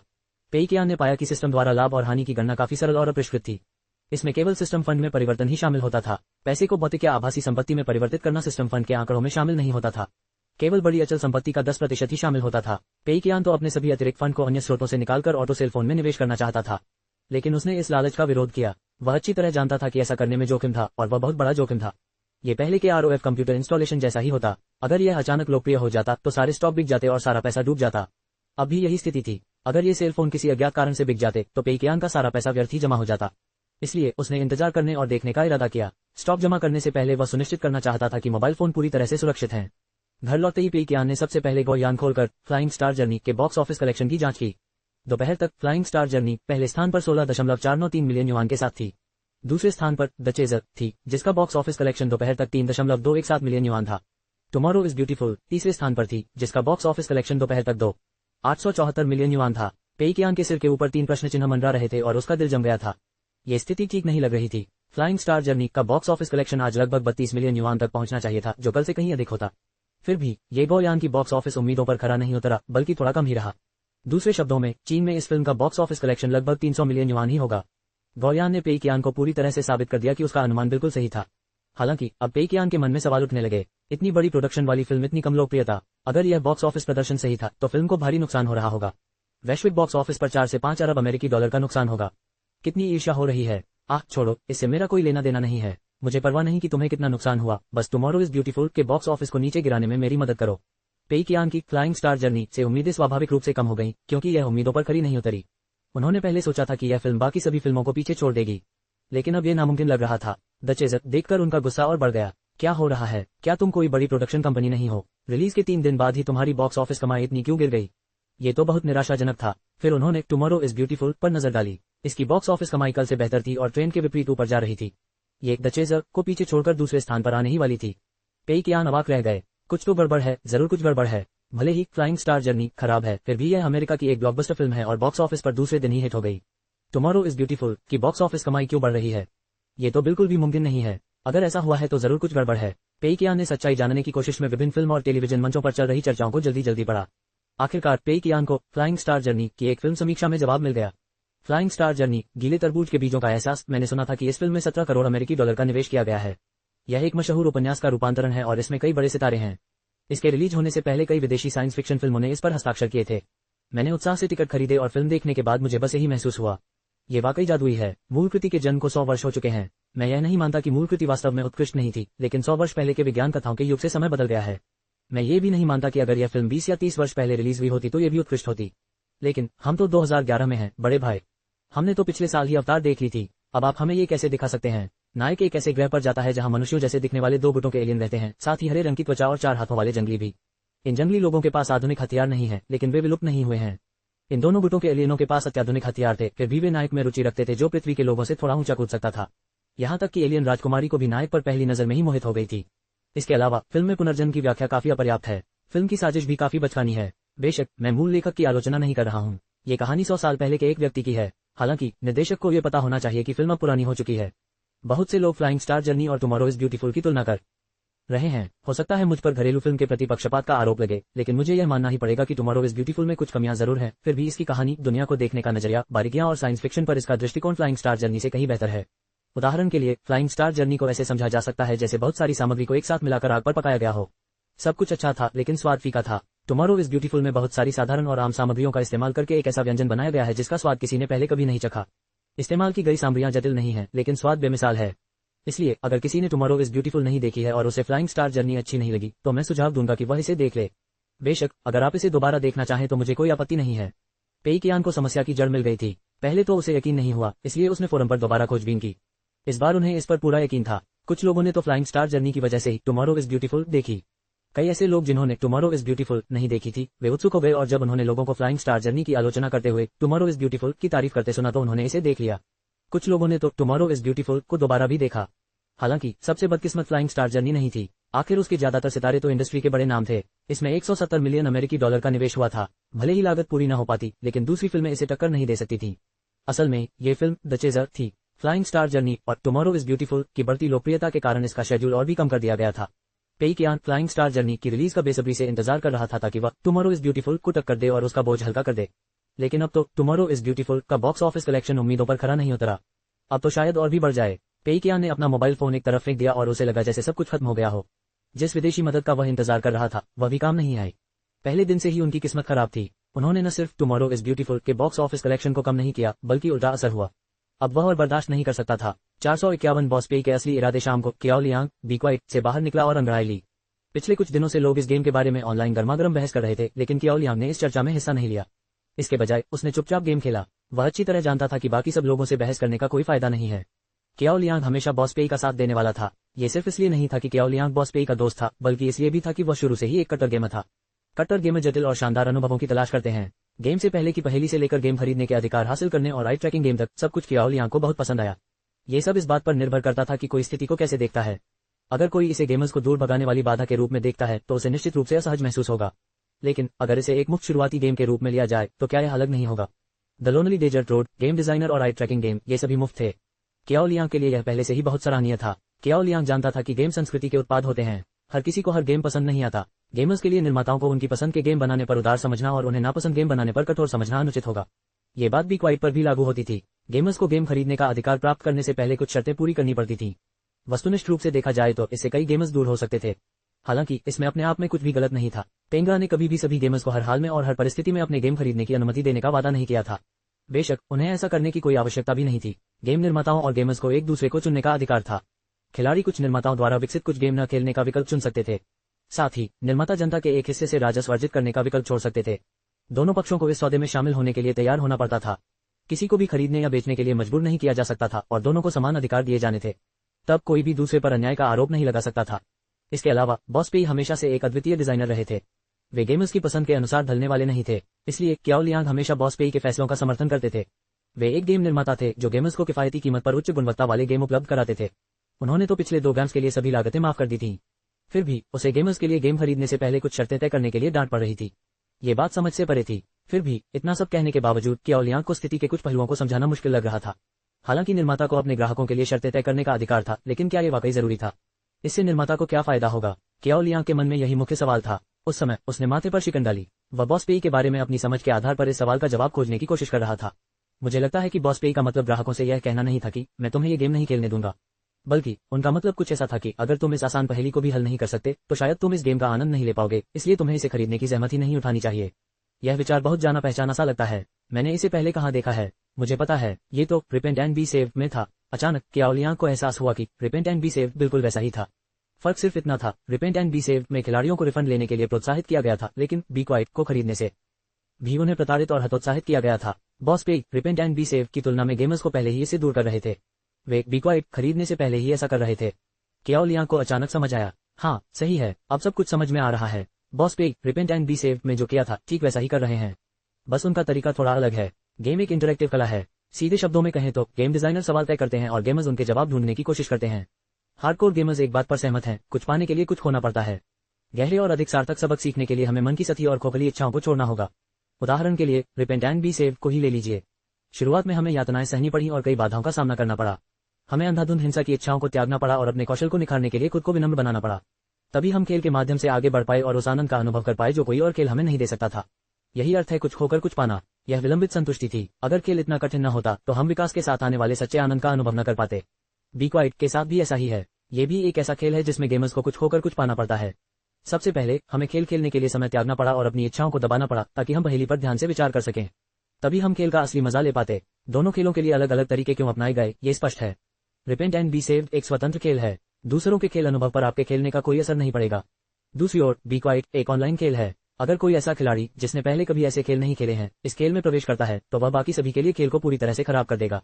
बॉस पे को यह सुनिश्चित करना था कि सभी का रवैया सही हो और बुद्धि का स्तर एक जैसा हो और ज्यादातर लोग खेल का आनंद उठा सके बिना किसी ऐसे साथी खिलाड़ी के कारण अपने अनुभव को खराब किए जो खेल के तरीके के अनुकूल नहीं हो सकता। इसका मतलब था कि उसे गेमर्स को प्रशिक्षित करना था। केओ लियांग को धीरे धीरे यकीन होने लगा कि वह बॉस पे के असली इरादे समझ गया है। तर्क सीधा साधा था, हालांकि उसे अभी भी गेम में सही सामग्री ढूंढनी थी जिससे वह बाकी सभी को मना सके। इसके अलावा इन सब बातों को अभी उजागर करना थोड़ा जल्दबाजी लग रहा था। एक तरफ उसे बी क्वाइट के जटिल गेम प्ले की पूरी समझ नहीं थी। अच्छे फुटेज या अच्छी योजना के बिना वीडियो बहुत नीरस हो जाता। दूसरी तरफ गेम को लेकर चल रही बहस अभी चरम पर नहीं पहुंची थी। कुछ सोचने के बाद केओ लियांग ने और सामग्री इकट्ठा करने के लिए गेम खेलना जारी रखने का फैसला किया। अगले हफ्ते वह प्रोडक्ट्स ऑफ द गॉड्स पर एक नया वीडियो अपलोड करेगा। वीडियो में वह बी क्वाइट के बारे में बात करेगा जो एक असामान्य राह पर चलने वाला ऑनलाइन हॉरर गेम है। वह बॉस पे द्वारा अपनी प्रचार रणनीति के हिस्से के रूप में डिजाइन किए गए आरजी के पीछे के गहरे अर्थ को भी समझाएगा। केओ लियांग का मानना था कि यह वीडियो बॉस पे के बारे में गेमर्स के कई सवालों और गलतफहमियों को दूर कर देगा। मार्च 14 तारीख सोमवार चांग यू अपने दफ्तर में बेचैनी से इधर उधर घूम रहे थे। ऑटो टेक्नोलॉजीज की आधिकारिक वेबसाइट पर ऑटो ई1 के विवरण पृष्ठ पर बटन आरक्षित से बदलकर खरीदे हो गया था। अब लोगों को मोबाइल फोन के लिए धक्का मुक्की नहीं करनी पड़ेगी। यह अच्छी बात लग रही थी, पर चांग यू को ऐसा नहीं लग रहा था। दरअसल इसका मतलब था कि बिक्री स्थिर हो गई थी। उन्होंने अपनी सारी आय नए मोबाइल फोन बनाने में लगा दी थी। एक तरह से कहें तो ऑटो टेक्नोलॉजीज अब कंगाल हो चुकी थी। यकीनन दूसरी कंपनियां ऐसा नहीं कर पाती। चांग यू अच्छी तरह जानते थे कि ऑटो टेक्नोलॉजीज को मजबूत समर्थन प्राप्त था। कंपनी केवल सीमित संख्या में स्टॉक इसलिए बना पा रही थी क्योंकि बॉस पे कंपनी को निवेश कर रहे थे। यही वजह थी कि चांग यू को बॉस पे के प्रति बुरा लग रहा था। वे 10,000 से ज्यादा मोबाइल फोन कैसे बेचेंगे। फिर भी बॉस पे ने चांग यू को बार बार यही हिदायत दी थी कि बस पर्याप्त स्टॉक रखें और बाकी किसी चीज की चिंता न करें। वे न तो बिक्री बढ़ाने के बारे में सोच सकते थे और न ही मोबाइल फोन की कीमतें कम करने के बारे में। यूं ही बैठे रहने से चांग यू और भी ज्यादा चिंतित हो गया। उसने वेबसाइट पर टिप्पणियां देखने की हिम्मत तक नहीं की। वह जानता था कि लोग उसे पहले बकबक करने वाला चांद कहते थे। अब जब उसने बॉस पे के भरोसे को तोड़ा था तो उसे उपहास और आलोचनाओं से निपटना और भी मुश्किल लग रहा था। चांग यू कमरे में इधर उधर घूम रहा था कि तभी उसका मोबाइल फोन बज उठा। उसने फोन उठाया और देखा कि यह हुशियान बिन का फोन है। चांग यू की आंखें चमक उठी। उसने तुरंत कॉल उठा लिया। बॉस चांग, गॉग का मोबाइल संस्करण कल आधिकारिक तौर पर लॉन्च हो रहा है। हमने पहले सहयोग के बारे में बात की थी, है ना? मैं बस आपको याद दिला रहा हूँ, हुशियान बिन ने फोन पर कहा। चांग यू बेहद खुश हो गया। ठीक है, कोई बात नहीं, मैं उन्हें हमारी योजना पर अमल करने के लिए कह देता हूँ। हुशियान बिन ने फिर कहा, मैंने अभी शांग्यांग गेम्स की डायरेक्टर लिन से बात की है। वे पहले बी क्वाइट के विकास में व्यस्त थे और उनके पास समय नहीं था, लेकिन अब तक उन्होंने ब्लडी बैटल सॉन्ग का प्रमोशनल इवेंट पूरा कर लिया होगा। आप उन्हें फोन करके पूछ सकते हैं कि क्या वे कल गेम को अपडेट कर सकते हैं। चांग यू ने झट से कहा, ठीक है, मैं अभी उनसे पूछता हूँ। फोन रखने के बाद चांग यू ने लिनवान को फोन करके पुष्टि की कि शांग्यांग गेम्स ने ऑटो टेक्नोलॉजीज के मोबाइल फोन के लिए ब्लडी बैटल सॉन्ग का प्रमोशनल इवेंट तैयार कर लिया है। तब चांग यू को काफी राहत मिली। वह भावुक भी हो गया। तेंगरा सचमुच एक बड़ा गर्मजोशी भरा परिवार है। तेंगरा की मुख्य खासियत क्या थी? आखिरकार यह उसके गेम्स ही थे। गेम्स का कारोबार स्पष्ट रूप से तेंगरा कॉर्पोरेशन की जीवन रेखा था। यह अन्य सभी व्यवसायों की नींव भी थी। चांग यू को अच्छी तरह पता था कि बॉस पेई के लिए fish catching, internet cafe, upwind logistics और ऑटो टेक्नोलॉजीज घाटे में चल रही थी। सिर्फ गेम व्यवसाय ही घाटे में नहीं चल रहे थे। जब चांग यू को पता चला कि तेंगरा गेम्स अपने नए गेम गॉग के लिए ऑटो टेक्नोलॉजीज के लिए एक विशेष हाई फ्रेम रेट मोड बनाने जा रहा है तो उसे जैसे कोई तृप्ति की दवा मिल गई हो। उसने तुरंत अपने अधीनस्थों को अपने सभी प्रचार सामग्री अपलोड करने की तैयारी करने का निर्देश दिया। उदाहरण के लिए वे ऑटो ई1 के विवरण पृष्ठ पर एक बड़ा बैनर अपलोड कर रहे थे। उस पर लिखा था, तेंगरा के नवीनतम गेम ग्लोरी ऑफ गॉड्स का आधिकारिक मोबाइल फोन, विशेष रूप से बेहतर डेप्थ और हाई फ्रेम रेट मोड के साथ। यह मोबाइल फोन आपको एक अभूतपूर्व इमर्सिव गेमिंग अनुभव प्रदान करता है। प्रचार सामग्री पहले से ही तैयार थी, लेकिन चांग यू इसका उपयोग पहले नहीं कर सके। गॉग के पूरी तरह से तैयार न होने के कारण वे ये खबर जारी नहीं कर पाए थे। हालांकि अब वे अंततः इस सामग्री का उपयोग कर सकते हैं। दरअसल गॉग का क्लाइंट अभी भी विकसित और परीक्षण किया जा रहा था। हालांकि विदेशों में लॉन्च होने से पहले ही लियाडा ने तय कर लिया था कि मोबाइल संस्करण पहले जारी किया जाएगा। मोबाइल संस्करण और क्लाइंट संस्करण अभी तक एकीकृत नहीं हुए थे। चूंकि मोबाइल संस्करण में कम सामग्री थी, इसलिए इसे एक सप्ताह पहले जारी किया जा सकता था। साथ ही मोबाइल संस्करण को पहले जारी करने का मतलब था कि गॉग फिलहाल क्लाइंट साइड गेम उद्योग में प्रतिस्पर्धा से बच सकता था, जहां आईओआई का अभी भी दबदबा था। चांग यू को उम्मीद थी कि लिनवान बी क्वाइट का मोबाइल वर्जन बनाएगा, लेकिन लिनवान ने कहा कि समय की कमी है। इसके अलावा बी क्वाइट के गेम प्ले को मोबाइल फोन के लिए अनुकूलित करना बेहद मुश्किल होगा, इसलिए उन्होंने यह विचार छोड़ दिया। चांग यू ने ओशन स्ट्रॉन्गहोल्ड जैसे अन्य सफल गेमों को भी मोबाइल फोन पर लाने की उम्मीद की थी। हालांकि उनकी सारी उम्मीदें टूट गईं, क्योंकि न तो तेंगा गेम्स और न ही शांगयांग गेम्स के पास पर्याप्त कर्मचारी थे। फिर भी वह चिंतित नहीं थे। वैसे भी ये सभी तेंगा के गेम थे, चाहे इन्हें मोबाइल पर लाया जाए या नहीं, ऑटो टेक्नोलॉजीज को फिर भी फायदा होगा। फिलहाल ब्लडी बैटल सॉन्ग और गॉग के लिए एक विशेष बेहतर वर्जन और हाई फ्रेम रेट मोड उपलब्ध कराना ही काफी था। कुछ पुरानी समस्याओं के कारण कई अमीर खिलाड़ी अभी भी ब्लडी बैटल सॉन्ग में छिपे हुए थे। उनकी क्रय शक्ति दब रही थी, क्योंकि गेम में पैसे खर्च करने के तरीके ढूंढना मुश्किल था। अगर गेम में ऑटो A1 के विज्ञापन दिखाए जाते तो कुछ खिलाड़ी जरूर दिलचस्पी दिखाते। सब कुछ तय हो जाने के बाद चांग यू का डर कम हो गया। उसे समझ आने लगा था कि बॉस पेई ने उसे बिक्री या कीमतें कम करने की चिंता न करने और स्टॉक जमा करने पर ध्यान देने के लिए क्यों कहा था। जल्द ही ऑटो टेक्नोलॉजीज की बिक्री आसमान छू जाएगी। अध्याय 452 बॉस पेई बहुत सख्त है। 15 मार्च मंगलवार दोपहर 3 बजे पेई कियान पिछली रात अच्छी नींद सोया था। वह दोपहर में ही उठा। दोपहर का भोजन करने के बाद वह कार्यालय गया। सबसे पहले उसने बी क्वाइट की बिक्री की जांच की। खेल को लेकर जनता की प्रतिक्रिया अभी भी ठंडी थी। कुछ लोग ऑनलाइन गेम प्ले पर चर्चा कर रहे थे, लेकिन बहुत कम लोग ध्यान दे रहे थे। अधिकांश लोग अभी भी इसकी चुनौतीपूर्ण आवश्यकताओं के बारे में बात कर रहे थे। टीपीडीबी वेबसाइट पर खेल की रेटिंग 8.5 थी। ये कम नहीं थी, लेकिन बहुत अच्छी भी नहीं थी। ऐसा इसलिए था क्योंकि गेम प्ले जटिल था और बहुत कम गेमर थे, इसलिए किसी ने भी गेम प्ले को पूरी तरह से नहीं समझा था। स्वाभाविक रूप से खेल की लोकप्रियता नहीं बढ़ पाए। टॉप स्टूडेंट कम क्विक परियोजना के बारे में पेई कियान ने कुछ समय से नहीं सुना था। ऐसा लग रहा था कि सब कुछ ठीक चल रहा है। उसने कैलेंडर पर एक नजर डाली। ये सप्ताह निर्णायक साबित होगा। ऐसा इसलिए था क्योंकि इस सप्ताह उनके सभी प्रोजेक्टों के परिणाम घोषित होने वाले थे। उन्हें पता चलने वाला था कि उन्हें लाभ होगा या हानि। विभिन्न प्रोजेक्टों के लिए गणना करने के बाद पेई कियान को अचानक एहसास हुआ कि वह कुछ भूल गए हैं। उन्होंने सोचा कि गॉग के अनुसंधान और विकास में कितनी प्रगति हुई है। वैसे गॉग का अनुसंधान और विकास पेई कियान की अपेक्षा से कहीं अधिक समय ले रहा था। उनका इरादा एक ऐसा गेम बनाने का था जो आईओआई को मामूली टक्कर दे सके। आईओआई के बाजार पर प्रभुत्व को देखते हुए गॉग में उनका निवेश व्यर्थ हो जाता। इससे वह अपने लक्ष्य के एक कदम और करीब पहुंच जाते। हालांकि गॉग का अनुसंधान और विकास बहुत धीमा रहा। अब तक गेम आधिकारिक तौर पर रिलीज नहीं हुआ था। फिर भी पेई कियान ने इस बारे में ज्यादा नहीं सोचा, क्योंकि तेंगा गेम्स का माहौल काफी कठिन था। एक और प्रोजेक्ट के मुख्य योजनाकार लियाडा टीम के एक प्रमुख सदस्य बावजू के साथ छुट्टी पर चले गए थे। प्रोजेक्ट टीम का मनोबल टूट चुका था। दूसरी ओर तांग यीशु दफ्तर में बैठी थी। प्रोजेक्ट में ढेरों बग आ गए थे। सिर्फ बग ठीक करने में ही पूरी प्रोजेक्ट टीम पागल हो गई थी। ये सोचकर पेई कियान को तेंगा गेम्स की स्थिति पर सहानुभूति हुई। क्या मुझे उनसे उनका हालचाल पूछना चाहिए और उन्हें कुछ दिलासा देना चाहिए? आखिरकार गेम विभाग ने हाल ही में अच्छा प्रदर्शन किया है। उन्होंने ओवरटाइम काम करने की बुरी आदत छोड़ दी है और कई जीरो ओवरटाइम प्रतियोगिताओं में अच्छा प्रदर्शन किया है। इतना ही नहीं, उन्होंने पूरी रिसर्च और डेवलपमेंट प्रक्रिया को धीमा करके मेरा बोझ काफी कम कर दिया है। पेई कियान उठ खड़े हुए ऑफिस से बाहर निकलने और ऊपर जाने के लिए तैयार थे। उनके अनुसार सबसे अच्छा यही होगा कि हर प्रोजेक्ट सेटलमेंट से एक हफ्ते पहले पूरा हो जाए।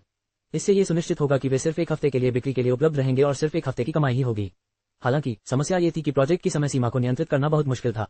गेम बनाने या इसी तरह के अन्य प्रोजेक्ट पर काम करते समय समस्याएं और देरी होना आम बात थी। वास्तव में किसी प्रोजेक्ट को समय पर पूरा करना तो दुर्लभ था।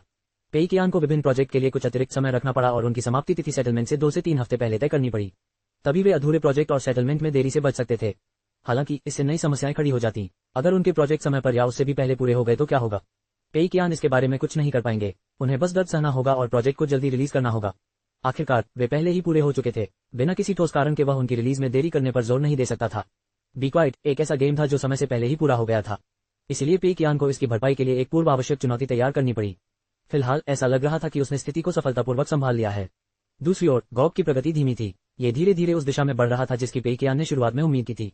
जल्द ही पेई कियान तेंगा गेम्स पहुंच गया। अंदर आते ही वह भ्रमित हो गया। गेम विभाग में उसका कोई परिचित नहीं था। ये बहुत बुरा था। तेंगा गेम्स बहुत सफल रहा था। हर गेम हिट था। जिन पुराने कर्मचारियों ने अच्छा प्रदर्शन किया था और पेई कियान के मन पर गहरी छाप छोड़ी थी, उन सभी को निकाल दिया गया था। यहाँ तक कि मुख्य योजनाकार जैसे महत्वपूर्ण पद पर भी कर्मचारियों के बदलने की दर बहुत अधिक थी। हुआंग सिबो और लू मिंगियांग में से एक फी हुआंग वर्कस्पेस में था और दूसरा अपविंड लॉजिस्टिक्स में। अब लियाडा और बावजू दोनों भी विदेश में थे। पेई कियान को उस समय समझ नहीं आ रहा था कि किसे ढूंढें। कई पुराने कर्मचारी जाने पहचाने लग रहे थे, लेकिन पेई कियान को उनमें से किसी का नाम याद नहीं आ रहा था। उन्हें अजीब सा महसूस हो रहा था। फिर भी अच्छी बात यह थी कि सभी लोग बॉस पेई को पहचानते थे। जैसे ही वह अंदर आए, 3 कर्मचारी जो कुछ चर्चा कर रहे थे जल्दी से उनका स्वागत करने के लिए आगे बढ़े। वे तीनों थे हुशियानबिन, मिन जिंगचाओ और झांग नान, जो क्रमशः तेंगा गेम्स के कार्यवाहक मुख्य योजनाकार, सिस्टम डिजाइनर और स्किन्स डिजाइनर थे। दूसरे शब्दों में कहें तो ये वही 3 लोग थे जिन्हें लियाडा ने जाने से पहले अपना काम सौंप दिया था। बॉस पेई, आप यहाँ क्यों आए हैं? मैं हुशियानबिन हूँ, तेंगा गेम्स का कार्यवाहक मुख्य योजनाकार। अगर आपके कोई सवाल हो तो बेझिझक पूछें। हुशियान और उनके दो साथियों ने एक एक करके अपना परिचय दिया। पेई कियान ने उनके नाम और चेहरे याद करने की बहुत कोशिश की और अपनी याददाश्त में जल्दी से खोजबीन की। ओह, ये चेहरे अपेक्षाकृत नए हैं। क्या ली याडा ने अपना काम संभालने के लिए 3 नए लोगों को रखा था, इसीलिए तो गॉग की प्रगति इतनी धीमी थी। फिर भी बॉस पेई के लिए यह अच्छी बात थी। अगर यह हुशियान बॉस पेई की उम्मीदों पर खरा उतरता तो पेई कियान को ली याडा को जल्दी रिटायर होने देने में कोई आपत्ति नहीं होती। ओह, 25 साल की उम्र में रिटायर, क्या सिस्टम इसकी अनुमति देगा? पेई कियान मुस्कुराया और बोला, चिंता मत करो, मैं बस ऐसे ही घूम रहा हूँ। गॉग का रिसर्च और डेवलपमेंट कैसा चल रहा है? क्या सब ठीक चल रहा है? क्या लोग अगले हफ्ते फिश कैचिंग इंटरनेट कैफे में इसे खेलना शुरू कर सकते हैं? हुशियान ने तुरंत जवाब दिया, हमने मूल रूप से अगले सोमवार को गॉग का क्लाइंट रिलीज करने की योजना बनाई थी। गेम में अभी भी कई बग हैं और हम उन्हें ठीक करने की कोशिश कर रहे हैं, इसीलिए प्रगति बहुत धीमी रही है। पेई कियान इस समय सीमा से बहुत खुश हुआ। मुस्कुराते हुए उसने कहा, यह बिल्कुल भी धीमी नहीं है, समय एकदम सही है। जैसा कि कहावत है, धीमा कारीगर कुशल काम करता है। अगर आप रिसर्च और डेवलपमेंट के दौरान ज्यादा बग ठीक करते हैं तो गेम रिलीज होने पर कम बग दिखाई देंगे। रुको, क्या तुमने अभी गॉग के क्लाइंट की बात की? पेई कियान ने हुशियान के शब्दों के चुनाव में कुछ गड़बड़ देखी। गॉग एक क्लाइंट साइड गेम था, उसे इस पर इतना जोर देने की क्या जरूरत थी? हुशियान मुस्कुराया, जी हाँ बॉस पेई, मोबाइल गेम आज ही रिलीज हो चुका है। पेई कियान के सिर के ऊपर मानो 3 प्रश्न चिन्ह दिखाई दे रहे थे। उद्धरण चिन्ह, प्रश्नवाचक चिन्ह, प्रश्नवाचक चिन्ह, प्रश्नवाचक चिन्ह। Mobile game? कौन सा मोबाइल गेम? हैरान होकर हुशियान ने जवाब दिया, गॉग का मोबाइल वर्जन। पेई कियान, ये क्या हो रहा था? क्या ये पहले भी हो चुका है? पेई कियान को तुरंत याद आ गया जब उन्हें ब्लडी बैटल सॉन्ग के मोबाइल वर्जन की रिलीज की खबर मिली थी। उस समय वे मिंगयून प्राइवेट किचन में शांगयांग गेम्स के कर्मचारियों के साथ दावत कर रहे थे। खबर अचानक धूप में बारिश के बादल की तरह आए और उन्हें एकदम सन कर दिया। अब स्थिति कुछ वैसी ही थी। पेई कियान का दिमाग इस जानकारी को मुश्किल से समझ पा रहा था। उन्होंने कुछ देर बाद प्रतिक्रिया दी, तुरंत पूछा, अब कैसा चल रहा है? हुशियान ने गर्व से जवाब दिया, बॉस पेई आप खुद देख लीजिए। तीनों अलग हो गए ताकि बॉस पेई वह स्क्रीन देख सके जिसे वे देख रहे थे। उस पर गॉग का रियल टाइम डेटा दिख रहा था। सभी आंकड़े तेजी से बढ़ते हुए लग रहे थे, डाउनलोड की संख्या, सक्रिय खिलाड़ियों की संख्या, टॉप अप की संख्या और इसी तरह के अन्य आंकड़े। पेई कियान के पैर कांपने लगे, वह जल्दी से बैठ गए। फिर उन्होंने आंकड़ों का बारीकी से अध्ययन करने के लिए अपनी कुर्सी स्क्रीन के पास खींच ली। यह सच था, सभी आंकड़े आसमान छू रहे थे। पेई कियान को सबसे ज्यादा हैरानी इस बात से हुई कि गॉग का मोबाइल वर्जन न केवल आधिकारिक प्लेटफॉर्म पर बल्कि शिनहुआ के एप्लीकेशन स्टोर जैसे अन्य चैनलों पर भी जारी किया गया था। पेई कियान ने पूछा, आप सभी को इन अन्य प्लेटफॉर्मों के साथ साझेदारी के लिए बातचीत करने में कितना समय लगा? हुशियान ने सिर हिलाया, हमें ऐसा करने की जरूरत नहीं पड़ी, उन्होंने हमसे संपर्क किया था। पेई कियान का मन सवालों से भरा हुआ था। हुशियान के संक्षिप्त स्पष्टीकरण से पेई कियान तुरंत समझ गई। तेंगा की प्रतिष्ठा बहुत अच्छी थी और गॉग का मोबाइल संस्करण बेहतरीन ढंग से बनाया गया था। टीम को अन्य प्लेटफॉर्म के साथ काम करने का अनुरोध करने या गॉग को अपने प्लेटफॉर्म पर रखने के लिए अन्य प्लेटफॉर्म से विनती करने की आवश्यकता नहीं पड़ी थी। वास्तव में अन्य प्लेटफॉर्म ने स्वयं ही तेंगा गेम से संपर्क किया था। तेंगा ने स्टैंडअलोन गेम और ऑनलाइन गेम बनाए थे और उनमें से प्रत्येक गेम बहुत सफल रहा था। ओशन स्ट्रॉन्गहोल्ड और ब्लडी बैटल सॉन्ग तेंगा के सफल ऑनलाइन गेम के उदाहरण थे। बेशक अन्य प्लेटफॉर्म को गॉग के साथ सहयोग करने में कोई समस्या नहीं होगी। कई प्लेटफॉर्म ने तो तेंगा को राजस्व और लाभ में अधिक हिस्सा देने की पेशकश भी की ताकि वे गॉग को बेच सकें। इसके अलावा गॉग खुद एक गेम के रूप में बहुत आकर्षक लग रहा था। इस समय क्लाइंट साइड गेम बाजार में गॉड्स राइजिंग 101 और गॉग का दबदबा था। आईओआई के पास स्थानीय सर्वर नहीं था और चीन के गेमर्स को अन्य प्लेटफॉर्म का उपयोग करना पड़ता था। गेम खेलने से पहले विदेशी सर्वरों से कनेक्ट करने के लिए एक्सेलरेटर का इस्तेमाल करना पड़ता था। दूसरी ओर गॉग अभी भी परीक्षण के दौर में था और लॉन्च नहीं हुआ था, इसलिए इन तीनों गेमों के बीच प्रतिस्पर्धा अभी स्पष्ट नहीं थी। ये कहना मुश्किल था कि कौन सा गेम विजेता बनेगा। हालांकि न तो गॉड्स राइजिंग और न ही आईओआई के मोबाइल गेम उद्योग में प्रवेश करने की कोई योजना दिख रही थी। इस प्रकार गॉग एकमात्र प्रतियोगी था और वह भी बेहद आकर्षक। बेशक कोई भी यह गारंटी देने की हिम्मत नहीं कर रहा था कि गेम प्ले मोबाइल गेम के लिए उपयुक्त है। फिर भी कई गेमिंग प्लेटफॉर्म और चैनल इस कदम में काफी संभावनाएं देख रहे थे। उनमें से कई लोग इसे आजमाने के लिए भारी मात्रा में संसाधन निवेश करना चाहते थे। ऐसा इसलिए था क्योंकि अगर यह सफल हो जाता तो उन्हें बहुत लाभ होता। इन्हीं दो कारणों से हुशियान और अन्य लोगों को चैनलों से संपर्क करने या प्रचार करने की आवश्यकता नहीं पड़ी। उन्हें केवल कुछ जानकारी लीक करनी थी, जिसके बाद गेमिंग प्लेटफॉर्म खुद ही उनके पास आए और अनुकूल शर्तें पेश की। उन्हें प्रचार की चिंता करने की कोई जरूरत नहीं थी, उन्हें सब कुछ आराम से बैठकर मिल गया। बेहद उत्साहित हुशियान ने कहा, बड़ी बहन ली ने जाने से पहले हमें अन्य प्लेटफॉर्म के साथ काम करने का तरीका नहीं बताया था। मैं पहले थोड़ा चिंतित था और मैं अगले कुछ दिनों में उनसे ऑनलाइन इसके बारे में पूछने की सोच भी रहा था। अब मुझे पता है कि मैं जरूरत से ज्यादा सोच रहा था। बॉस पेई, मैं बस इतना ही कह सकता हूं कि आपने तेंगा के लिए एक बेहतरीन नींव रखी है। सभी गेमिंग चैनल हमारे गेम को अपने प्लेटफॉर्म पर रखने के लिए होड़ कर रहे हैं। यही तो अच्छी प्रतिष्ठा का कमाल है। पेई कियान क्षण भर के लिए अवाक रह गया। इसका मुझसे क्या लेना देना है? स्क्रीन पर दिख रहे सभी आंकड़ों को देखकर वह समझ नहीं पा रहा था कि क्या कहे। एक बड़ा खतरा सामने आ गया था, उसे कोई न कोई उपाय सोचना ही था। पेई कियान अब और चुप नहीं बैठ सकता था। वह चुपचाप उठा और अपने दफ्तर वापस जाकर इंटरनेट पर गॉग के मोबाइल वर्जन पर गेमर्स की प्रतिक्रिया जानने की योजना बनाने लगा। अगर लोग गेम की आलोचना कर रहे थे तो स्थिति को संभाला जा सकता था। जब उसने बॉस पेई को उठते देखा तो हुशियान ने झट से पूछा, बॉस पेई, क्या आपको हमसे कुछ और करवाने की जरूरत है? पेई कियान अवाक रह गया। नहीं बॉस पेई। की पीठ देखकर हुशियान थोड़ा निराश हुआ। आंकड़े तो बहुत अच्छे हैं, बॉस पेई ने हमारी तारीफ क्यों नहीं की? अरे बॉस पेई तो बहुत सख्त हैं, मुझे ज्यादा घमंड नहीं करना चाहिए। मुझे बॉस पेई से तारीफ पाने के लिए कड़ी मेहनत करनी होगी। जीओजी के मोबाइल गेम के परिणाम देखने के बाद अहंकारी हो चुके हुजियान ने तुरंत अपना संयम वापस पा लिया और जीओजी के क्लाइंट पर कड़ी मेहनत करना जारी रखा। अध्याय 453 क्षमा करें बॉस पेई, आपको थोड़ी देर प्रतीक्षा करनी होगी। पेई कियान अपने कार्यालय में लौटे और जल्दी से अपना कंप्यूटर चालू करके ग्लोरी ऑफ गॉड्स के कमेंट सेक्शन को देखने लगे। गेम की रेटिंग देखकर पेई कियान अंदर तक काम गए। गॉग के मोबाइल संस्करण की आधिकारिक प्लेटफॉर्म पर रेटिंग 9.1 थी। पेई कियान ने मोबाइल गेम के अन्य चैनलों पर भी नजर डाली, सभी रेटिंग 9.0 के आसपास थी। इतना ही नहीं, कमेंट सेक्शन की जीवंतता से पेई कियान समझ गए कि गेम से बहुत खुश थे। कुछ कमेंट्स को सरसरी तौर पर देखने से ही पेई कियान और भी घबरा गए। टेंगा ने इतनी जल्दी गॉग का मोबाइल वर्जन बना दिया, अरे वाह कितना सुखद आश्चर्य, अब मैं अपने दोस्तों के साथ मोबाइल पर गेम खेल सकता हूँ। मुझे लगा था कि यह आधा अधूरा ही होगा, लेकिन ये लगभग पूरा हो चुका है। गेम के संचालन और इंटरफेस को मोबाइल पर खेलने वाले गेमर्स के लिए उपलब्ध नियंत्रणों के हिसाब से बहुत बेहतर बनाया गया है। इतना ही नहीं, खेलते समय मुझे एक भी बग नहीं मिला, इसलिए मुझे सकारात्मक समीक्षा देनी ही पड़ी। मैं सोच रहा था कि गॉड्स राइजिंग 101 या गॉग का क्लाइंट कौन जीतेगा। किसने सोचा था कि टेंगा इतना चतुर होगा। उन्होंने गॉग का मोबाइल गेम लॉन्च किया और बाकी दोनों से मुकाबला करने से इनकार कर दिया। गॉग का गेम प्ले अच्छा है, इसके संचालन सरल है और गति तेज है, जो इसे एक उपयुक्त मोबाइल गेम बनाती है। मैं बस इतना कह सकता हूं कि इस गेम के डिजाइनर बहुत ही दूरदर्शी हैं। उन्हें अपनी खूबियों का पता है, इसलिए मुझे उन्हें 5 सितारे देने ही पड़े। टेंगा ने एक परिपक्व गेम मॉडल में महारत हासिल कर ली है और यहाँ तक कि एक और बड़ी उपलब्धि। ये वाकई एक प्रथम श्रेणी का स्थानीय गेम डेवलपर है। ये सचमुच कुंफू की दुनिया में गति ही विजेता तय करती है वाली कहावत को सार्थक साबित करता है। मैं ये सकारात्मक समीक्षा इसलिए लिख रहा हूं क्योंकि मैं अपने टेंगा गेम्स खाते का उपयोग करके गेम में लॉग इन कर सका और मेरा सारा डेटा क्लाइंट के साथ एकीकृत हो गया। इतना ही नहीं, मैं आखिरकार स्किन्स भी खरीद सकता हूँ। मैं कॉइन स्कैटरिंग हेजहॉग के लिए एपिक स्किन्स लेने जा रहा हूँ। पेई कियान ने गुस्से में नीचे स्क्रॉल किया, फिर भी 2-3 और पन्ने स्क्रॉल करने के बाद भी उसे एक भी नकारात्मक समीक्षा नहीं मिली। उसे थोड़ा चक्कर सा आया, फिर भी और सोचने पर यह अजीब नहीं लगा। गॉग का मोबाइल संस्करण एक बहुत ही खास समय पर आया था। अगर यह आईओआई के क्लाइंट साइड गेम बाजार पर कई वर्षों तक राज करने के बाद जारी किया गया होता तो यह बहुत अजीब होता। अगर यह आईओआई से बहुत अलग दिखता और गेमर्स आईओआई के गेम प्ले के आदी हो चुके होते तो वे गॉग के गेम प्ले के अनुकूल नहीं हो पाते। अगर कोई गेम आईओआई से बहुत मिलता जुलता होता तो वह लोकप्रिय हो जाता। हालांकि गेमर्स उसे नकल बताकर उसकी आलोचना करते। फिर भी क्लाइंट साइड गेम मार्केट में कई गेम प्रतिस्पर्धा कर रहे थे। आईओआई ने केवल विदेशों में ही गेम मार्केट पर अपना दबदबा बनाया था। हालांकि ये देश में लोकप्रिय था, लेकिन अभी तक इसने अपना दबदबा कायम नहीं किया था। इसी पृष्ठभूमि में गॉग का मोबाइल वर्जन लॉन्च हुआ। एक तरफ गेमर्स को गेम का क्लाइंट डाउनलोड किए बिना ही मोबाइल गेमिंग का अनुभव मिल गया। दूसरी तरफ गेम अपने किरदारों की पैकेजिंग, गेम प्ले और अन्य पहलुओं में इतना अलग था कि गेमर्स को यह आईओआई की नकल नहीं लगी। आखिरकार कई लोग आईओआई को गॉड्स राइजिंग की नकल मानते थे। तुलनात्मक रूप से गॉग आईओआई से उतना अलग नहीं था जितना कि आईओआई गॉड्स राइजिंग से अलग था। हालांकि पेई कियान ने शुरुआत में टीम को गॉड्स राइजिंग की नकल करने के लिए कहा था, लेकिन गॉग को हेदेशिंग, बाओजू और फिश कैचिंग इंटरनेट कैफे के गेमर से मिले फीडबैक के अनुसार बदला गया था। अब गॉग एक बिल्कुल अलग गेम था। इस तथ्य के अलावा कि सभी गेमों में 3 अलग अलग लेन थी, वे काफी अलग थे।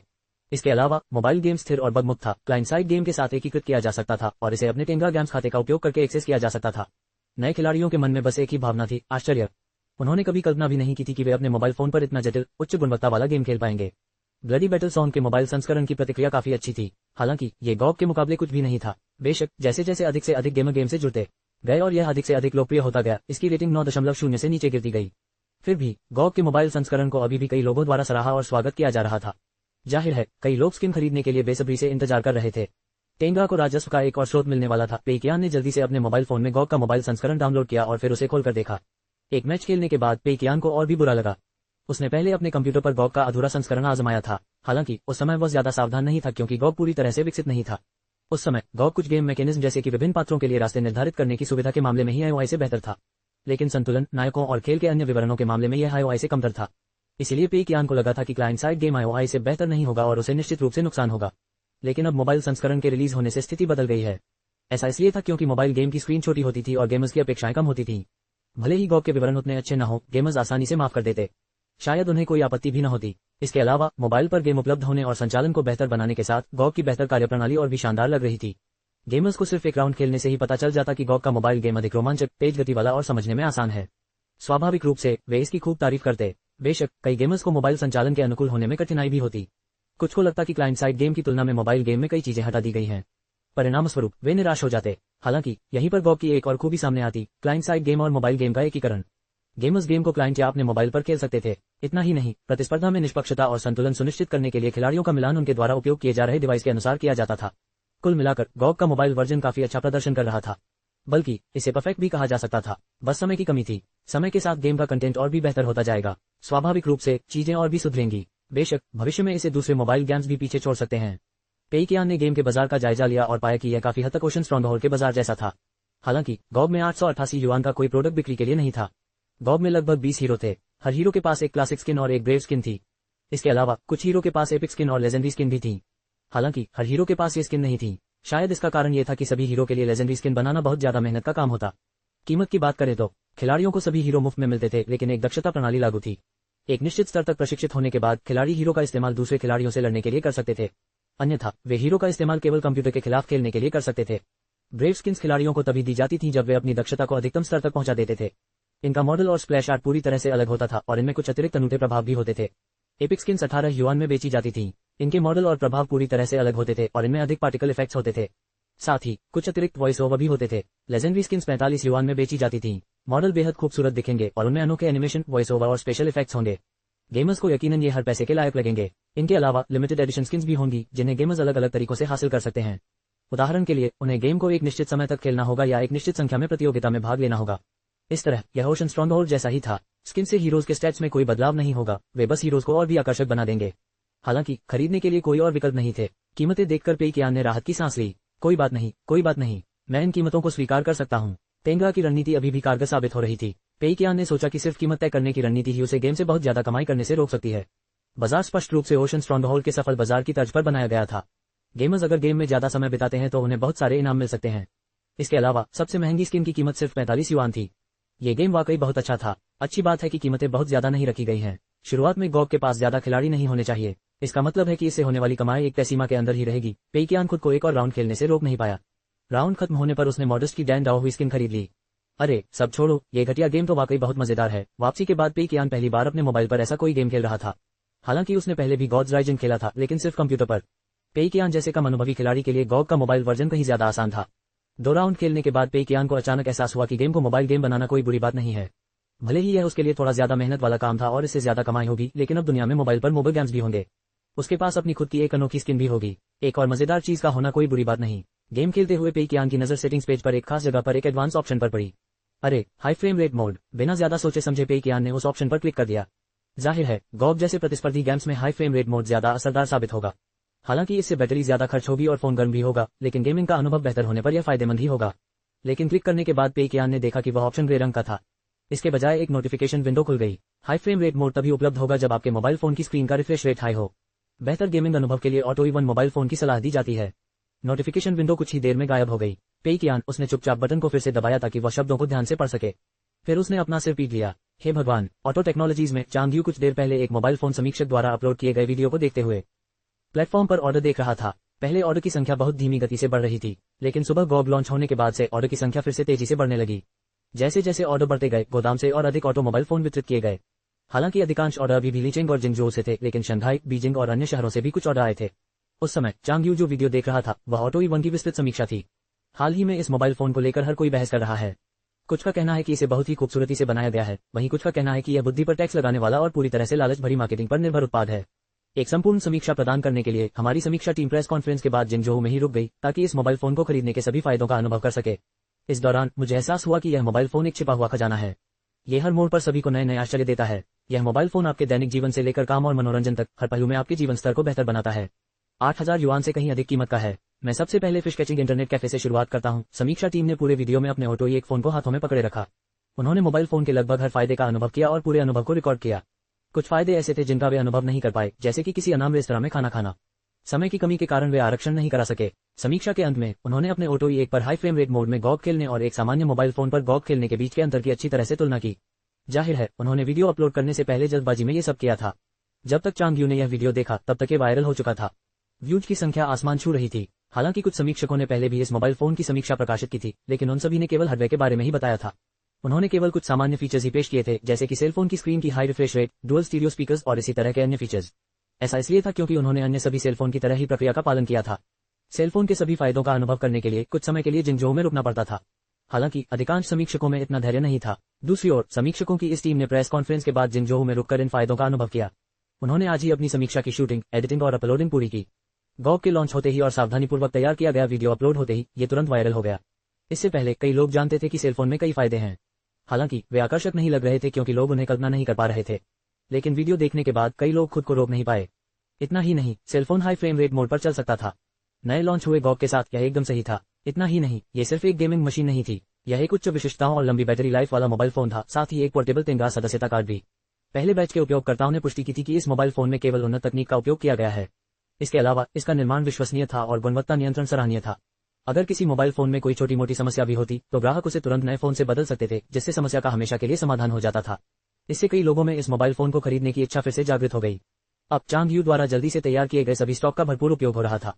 सुबह से ही ऑर्डर की संख्या लगातार बढ़ रही थी और स्टॉक कम होता जा रहा था। इतना ही नहीं, ऐसा लग रहा था कि बिक्री में तेजी आ रही है। चांग यू के उत्साह में तभी घंटी बजी। देखा कि यह बॉस पेई का फोन है तो उन्होंने तुरंत उठा लिया। हेलो बॉस पेई। दूसरी तरफ से बॉस पेई उदास लग रहे थे। मुझे एक मोबाइल फोन भेज दीजिए, मैं गॉग का हाई फ्रेम रेट मोड आजमाना चाहता हूँ। चांग यू ने अपनी स्क्रीन पर नजर डाली और फिर हिचकिचाते हुए जवाब दिया, माफ कीजिए बॉस पेई, लगता है आपको थोड़ा इंतजार करना पड़ेगा। मोबाइल फोन बिक चुके हैं। उद्धरण चिन्ह। अध्याय 454 सिक्के बिखेरना शुरू करें। सब बिक गए। हमारे पास 10,000 से ज्यादा मोबाइल फोन थे। क्या हमने सब बेच दिए एक ही दिन में? उस समय पेई कियान को वास्तविकता स्वीकार करना मुश्किल लग रहा था। उसने सोचा था कि स्टॉक कम से कम 2 या 3 दिन चलेगा और वह चांग यू को सीधे फोन करके अपने लिए एक आरक्षित कर सकेगा। लेकिन अब बहुत देर हो चुकी थी। चांग यू ने तुरंत अपनी बात समझाई। माफ कीजिए बॉस पेई, मैंने भी इस बारे में नहीं सोचा था। यह मेरी गलती है। दूसरे मोबाइल फोन निर्माता लाखों यूनिट बनाते हैं। यहाँ तक कि नए मोबाइल फोन निर्माता भी 30 से 50,000 यूनिट तैयार करते हैं। हमने केवल 14,000 यूनिट बनाए और फिर भी वे पूरे दिन चले। ये बुरा नहीं है। पेई कियान अवाक रह गया। ये बुरा नहीं है। 2 दिन पहले तो आपने ऐसा नहीं कहा था। आप तो यही कहते रहे थे कि ये सारा स्टॉक हमारे गोदामों में जगह ही घेरेगा। चांग यू ने तुरंत माफी मांगी। माफ कीजिए बॉस पेई, मेरी सोच दूरदर्शिता की कमी थी। लगता है आपने मुझे जल्द से जल्द सामान जमा करने की सलाह देकर सही किया था। 10,000 मोबाइल फोन भी कम थे। पेई कियान ने कहा, धिक्कार है, ये दिखावा करने का समय नहीं है। चांग यू के अनुसार गॉग ने आज सुबह 8 बजे गेम लॉन्च किया था। आधिकारिक गेमिंग प्लेटफॉर्म शेनहुआ के एप्लीकेशन स्टोर और कई अन्य चैनलों ने गेम को अच्छी रेटिंग दी थी। इस वजह से रिलीज होते ही गेम बेहद लोकप्रिय हो गया। समीक्षा टीम ने अपनी समीक्षा का अधिकांश हिस्सा पूरा कर लिया था। हालांकि जब उन्होंने देखा कि गॉग का मोबाइल गेम रिलीज हो गया है तो उन्होंने इसे आजमाने का फैसला किया। फिर उन्होंने पहले से तैयार फुटेज के साथ इसे भी जोड़ दिया। काफी भागदौड़ के बाद वे आखिरकार दोपहर में एली द्वीप पर अपना वीडियो अपलोड करने में कामयाब रहे। जैसे जैसे वीडियो लोकप्रिय होता गया और गॉग और ब्लडी बैटल सॉन्ग के मोबाइल वर्जन ने ऑटो E1 की सिफारिश करना जारी रखा, मोबाइल फोन की बिक्री स्वाभाविक रूप से बढ़ गई। आखिरकार 1 घंटे पहले यह अपने चरम पर पहुंच गया और चांग यू द्वारा इतनी मेहनत से तैयार किया गया सारा स्टॉक आखिरकार बिक गया। कुल मिलाकर अब स्थिति पूरी तरह से अलग थी। हालांकि पेई कियान को बिक्री की मात्रा का पहले से ही अनुमान था। गॉग के मोबाइल गेम के रिलीज होने के बाद इसकी लोकप्रियता चरम पर पहुंच गई थी, लेकिन उन्हें इतनी जल्दी इसकी उम्मीद नहीं थी। बॉस पेई से कोई जवाब न मिलने पर चांग यू ने तुरंत कहा, निश्चिंत रहिए बॉस पेई, मैंने निर्माता को मोबाइल फोन का उत्पादन जारी रखने के लिए कह दिया है। जैसे ही नया स्टॉक आएगा मैं आपको एक भेज दूंगा। पेई कियान, ठीक है। पेई कियान ने अनिच्छा से फोन रखा और फिर अपनी कुर्सी पर पीछे झुककर गहरी सोच में डूब गया। फिर भी उसने जल्दी ही खुद को संभाला। मैं इतनी छोटी सी समस्या से कैसे हार सकता हूँ? मुझे डटे रहना होगा, कहीं ऐसा न हो कि हालात पूरी तरह से निराशाजनक हो जाएं। उस क्षण पेई कियान को जैसे नई ऊर्जा मिली हो। सिस्टम के स्वभाव के बारे में मेरी समझ के अनुसार जब भी यह मेरी नजर से दूर एक दरवाजा बंद करता है तो चुपके से एक ऐसी खिड़की खोल देता है जहां मैं ध्यान नहीं दे रहा होता। जितना ज्यादा मैं कमाता हूँ, सिस्टम मुझे पैसे खर्च करने के उतने ही ज्यादा रास्ते देता है। इसलिए मुझे इस सारे पैसे से छुटकारा पाने का एक नया रास्ता खोजना होगा। खतरे को अवसर में बदला जा सकता है। ठीक वैसे ही जैसे ROF कंप्यूटर इंस्टॉलेशन लोकप्रिय हुआ था, मैं 1024 डिजिटल डे का इस्तेमाल करके जितना चाहे उतना पैसा खर्च कर सकता था। हालांकि इससे अगले चक्र में और समस्याएं पैदा होंगी, लेकिन मैं अगले चक्र की शुरुआत में हमेशा घाटे वाले व्यवसाय शुरू कर सकता हूँ। इससे मुझे पैसा खर्च करने के और तरीके मिल जाएंगे। बिल्कुल, मैं यही करूंगा। गॉग और मोबाइल फोन की सफलता से पेई कियान को और भी अधिक धन मिलने का खतरा था। अगर पेई कियान चुपचाप बैठा रहता और कुछ नहीं करता तो निपटान के दौरान उसे लाभ होना तय था। हालांकि पेई कियान ने हार मानने से इनकार कर दिया। उसे विश्वास था कि वह अभी भी कुछ कर सकता है। असली चुनौती अब शुरू हुई है। अगर मुझे नुकसान उठाना है तो मुझे आय कम करनी होगी और व्यय बढ़ाना होगा। आय कम करने का मतलब है गॉग और मोबाइल फोन से अल्पकालिक लाभ को कम से कम करना। कम से कम ये निपटान के बाद तक जारी रहना चाहिए। मैं गॉग में विलंबित भुगतान फंक्शन बना सकता हूँ। गेमर्स गेम में सभी स्किन्स की कीमत का 10वां हिस्सा भुगतान कर सकते हैं, जो उन्हें 1 महीने तक चलेगा। इस तरह मैं गॉग के 90% राजस्व से छुटकारा पा सकता हूँ। रुकिए, ये ठीक नहीं होगा। लोग शायद स्किन्स को और भी ज्यादा खरीदने लगें। शायद अंत में केवल 80% राजस्व ही कम हो पाएगा। खिलाड़ी चाहें तो स्किन्स की शेष कीमत का भुगतान न करने का विकल्प चुन सकते हैं यदि उन्हें ये पसंद नहीं आती है। यह ऐसा होगा जैसे उन्होंने 1 महीने के लिए स्किन्स किराए पर लेने के लिए कीमत का 10वां हिस्सा खर्च किया हो। अगर उन्हें ये पसंद आती है तो वे उस महीने के अंत में शेष कीमत का भुगतान कर सकते हैं। अंत में हमारी बिक्री बढ़ सकती है, लेकिन कम से कम राजस्व इस व्यवस्था के बाद ही अर्जित किया जाएगा। मोबाइल फोन के लिए अधिकांश लाभ अन्य विभागों से आता है। एक बार जब ऑटो टेक्नोलॉजीज नकदी प्रवाह का ध्यान रख लेगी तो वह उस लाभ को अन्य विभागों को हस्तांतरित कर सकती है, जो फिर उसे खर्च करने का जिम्मा ले सकते हैं। एकता में ही शक्ति है। आखिर अंततः मैं सभी व्यवसायों को सख्त आदेश दूंगा कि वे महीने के अंत से पहले सारा मुनाफा खर्च कर दें, एक पैसा भी न छोड़ें। बेशक वे केवल पैसा जला सकते हैं और कोई नया उत्पाद विकसित नहीं कर सकते। फिर खर्च बढ़ता जा रहा है। निपटान के लिए अभी भी 2 सप्ताह से थोड़ा अधिक समय बचा है। दूसरे शब्दों में, मेरे पास अपने सभी प्रोजेक्ट पूरे करने से पहले 1 और सप्ताह है। समय कम है। अब चांग यू से अनुसंधान और विकास में भारी रकम निवेश करने के लिए कहना बहुत देर हो जाएगी। फिर भी पुरस्कारों पर पैसा खर्च करना अभी भी कारगर होगा। सबसे पहले गॉग गेम के क्लाउड सर्वर और बैंडविड्थ का विस्तार करने पर अधिक पैसा खर्च कर सकता है। इससे गेमर्स को बेहतर ऑनलाइन अनुभव मिलेगा और लैगिंग का खतरा कम होगा। यह उचित खर्च है ना? इसके अलावा मैं मोबाइल फोन पर पैसे खर्च करने के और भी तरीके सोच सकता हूँ। हम उपयोगकर्ताओं के लिए एक क्लाउड सर्वर किराए पर ले सकते हैं जिसका वे मुफ्त में उपयोग कर सकें। इससे फोटो या वीडियो के लिए अतिरिक्त स्टोरेज स्पेस मिल सकता है जिसे वे ऑटो के क्लाउड पर अपलोड कर सकते हैं। मानवीय गलती के बिना क्षतिग्रस्त हुए मोबाइल फोन के लिए हम न केवल मुफ्त एक्सचेंज प्रदान करेंगे बल्कि मौद्रिक मुआवजा भी दे सकते हैं। अंत में हम GOG में एक पुरस्कार प्रणाली स्थापित कर सकते हैं। पहला पुरस्कार 1 लाख युआन होगा, दूसरा से 10वां पुरस्कार 50,000 युआन होगा, 11वां से 50वां 30,000 युआन होगा और 51वां से 20वां 10,000 युआन होगा। ये हर बार कुल मिलाकर 3.25 मिलियन युआन होगा। ये पर्याप्त नहीं है। मैं 200 पहले से 500वें स्थान पर गर्व से आने वालों को भी कुछ दूंगा। अगर मैं उन्हें 1,000 युआन दूं तो कुल मिलाकर 3 लाख युआन ही होंगे। नहीं, मैं उन्हें 5,000 युआन दूंगा। कुल मिलाकर 50 लाख युआन हो जाएंगे। कुल मिलाकर एक बार में 475 लाख युआन हो जाएंगे। हाँ, ये लगभग उतना ही है जितना मैं दान में दे सकता हूँ। इससे कलाकारों के साथ हमारी समस्या और बढ़ सकती है, लेकिन कोई बात नहीं। चाहे हम पुरस्कार बांटें या ना बांटें, हमें उसी समस्या का सामना करना पड़ेगा। हम इन कलाकारों से निपटने के लिए कोई और तरीका अपना सकते हैं। ओह, सही कहा। दोनों उपकरणों पर खिलाड़ियों का मिलान अलग अलग किया जाता है। इसका मतलब है कि खुशी को दोगुना करने के लिए हमें पुरस्कारों के 2 सेट बांटने होंगे। कुल राशि को 2 से गुना करना होगा। हालांकि एक और समस्या है, मुझे ये धनराशि 31 मार्च से पहले वितरित करनी होगी, अन्यथा मैं समय पर निपटान नहीं कर पाऊंगा। कैसा रहेगा? प्रत्येक वर्ष को एक प्रतियोगिता सत्र माना जा सकता है। अब वर्ष 2011 है, ये पहला सत्र है। महीने के अंत से पहले पैसे खर्च करने के लिए मैं प्रत्येक प्रतियोगिता सत्र को 4 चरणों में बांट सकता हूँ। वसंत प्रतियोगिता 1 जनवरी से 31 मार्च तक चलेगी। ग्रीष्म प्रतियोगिता 1 अप्रैल से 30 जून तक चलेगी। शरद प्रतियोगिता 1 जुलाई से 30 सितंबर तक चलेगी। शीत प्रतियोगिता 1 अक्टूबर से 31 दिसंबर तक चलेगी। कम से कम सामान्य खिलाड़ियों के लिए तो ऐसा ही होगा। मुझे पेशेवर खिलाड़ियों के लिए विश्व चैंपियनशिप के लिए समय निकालना होगा। छी। ये खेल विश्व चैंपियनशिप का हिस्सा क्यों होगा? तारीखें मौसमों से ठीक मेल नहीं खाती, लेकिन अगर मुझे समय पर भुगतान करना है तो मेरे पास कोई और विकल्प नहीं है। देखते हैं क्या होता है। खिलाड़ियों को समय के साथ इसकी आदत हो जानी चाहिए। प्रत्येक चरण के अंतिम 3 दिनों का उपयोग अंकगणना, डेटा संकलन और पुरस्कार वितरण के लिए किया जाएगा। सभी पुरस्कार अंतिम दिन से पहले दिए जाने चाहिए। इस तरह मैं हर साल लगभग 40 मिलियन युआन खर्च कर पाऊंगा। मैं GOG से होने वाली लगभग सारी कमाई खर्च कर पाऊंगा। मैं बस GOG को और लोकप्रिय बनाऊंगा और शीर्ष पर प्रतिस्पर्धा को और तीव्र करूंगा। इससे GOG को अन्य खेलों पर स्पष्ट बढ़त मिलेगी। ये तर्कसंगत है ना? पेईकियान ने अपनी योजना का परीक्षण किया और सुनिश्चित किया कि सिस्टम ने उसे कोई चेतावनी न दी हो। स्पष्ट रूप से इसकी अनुमति थी। उसने ठीक यही करने का फैसला किया। पेईकियान ने कैलेंडर पर एक नजर डाली। भुगतान की तारीख 31 मार्च तय थी। उसे उससे पहले पैसा खर्च करना था। दूसरे शब्दों में 29 मार्च की आधी रात को GOG की रैंकिंग तय हो जाएगी। मोबाइल गेम से निपटना आसान होगा। 29 मार्च तक अभी भी 2 सप्ताह बाकी थे। खिलाड़ियों के पास एक दूसरे से मुकाबला करने का समय था। हालांकि GOG का क्लाइंट अगले सोमवार को ही जारी होगा। इसका मतलब है कि खिलाड़ियों के पास पुरस्कार जीतने के लिए केवल 1 सप्ताह का समय होगा। जो खिलाड़ी 1 सप्ताह में पहला स्थान प्राप्त कर लेगा उसे 1 लाख युआन मिलेंगे। जो 500वें स्थान तक पहुंचेंगे उन्हें कम से कम 5,000 युआन मिलेंगे।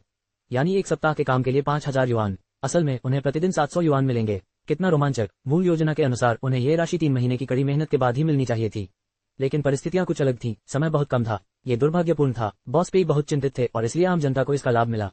फिर भी अंत में पुरस्कार जीतने वाले लोग निश्चित रूप से गेमिंग के धुरंधर होंगे।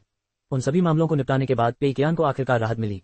सच में पैसा खर्च करने के तरीकों के बारे में सोचते समय दिमाग स्पंज की तरह काम करता है। कुछ न कुछ सोचने के लिए उसे जितना हो सके निचोड़ना पड़ता है। इस दुनिया की कई समस्याओं का समाधान सिक्के बिखेर कर या और अधिक सिक्के बिखेर कर किया जा सकता है। अब तक पेईकियान को यकीन नहीं था कि वह सारा पैसा खर्च कर पाएगा। हालांकि कम से कम वह इसका एक बड़ा हिस्सा तो खर्च कर ही लेगा। वह बची हुई रकम को बिना सोचे समझे थ्रिलर हॉस्टल में निवेश कर सकता था। अगर थ्रिलर हॉस्टल अगले चक्र के अंत से पहले पूरा हो जाता तो पेईकियान उसमें लाखों या करोड़ों युआन निवेश कर सकता था। एक बार जब उसने सुनिश्चित कर लिया कि कोई और समस्या नहीं है तो पेईकियान ने सहायक शिन को अन्य विभागों को सूचित करने का काम सौंपा।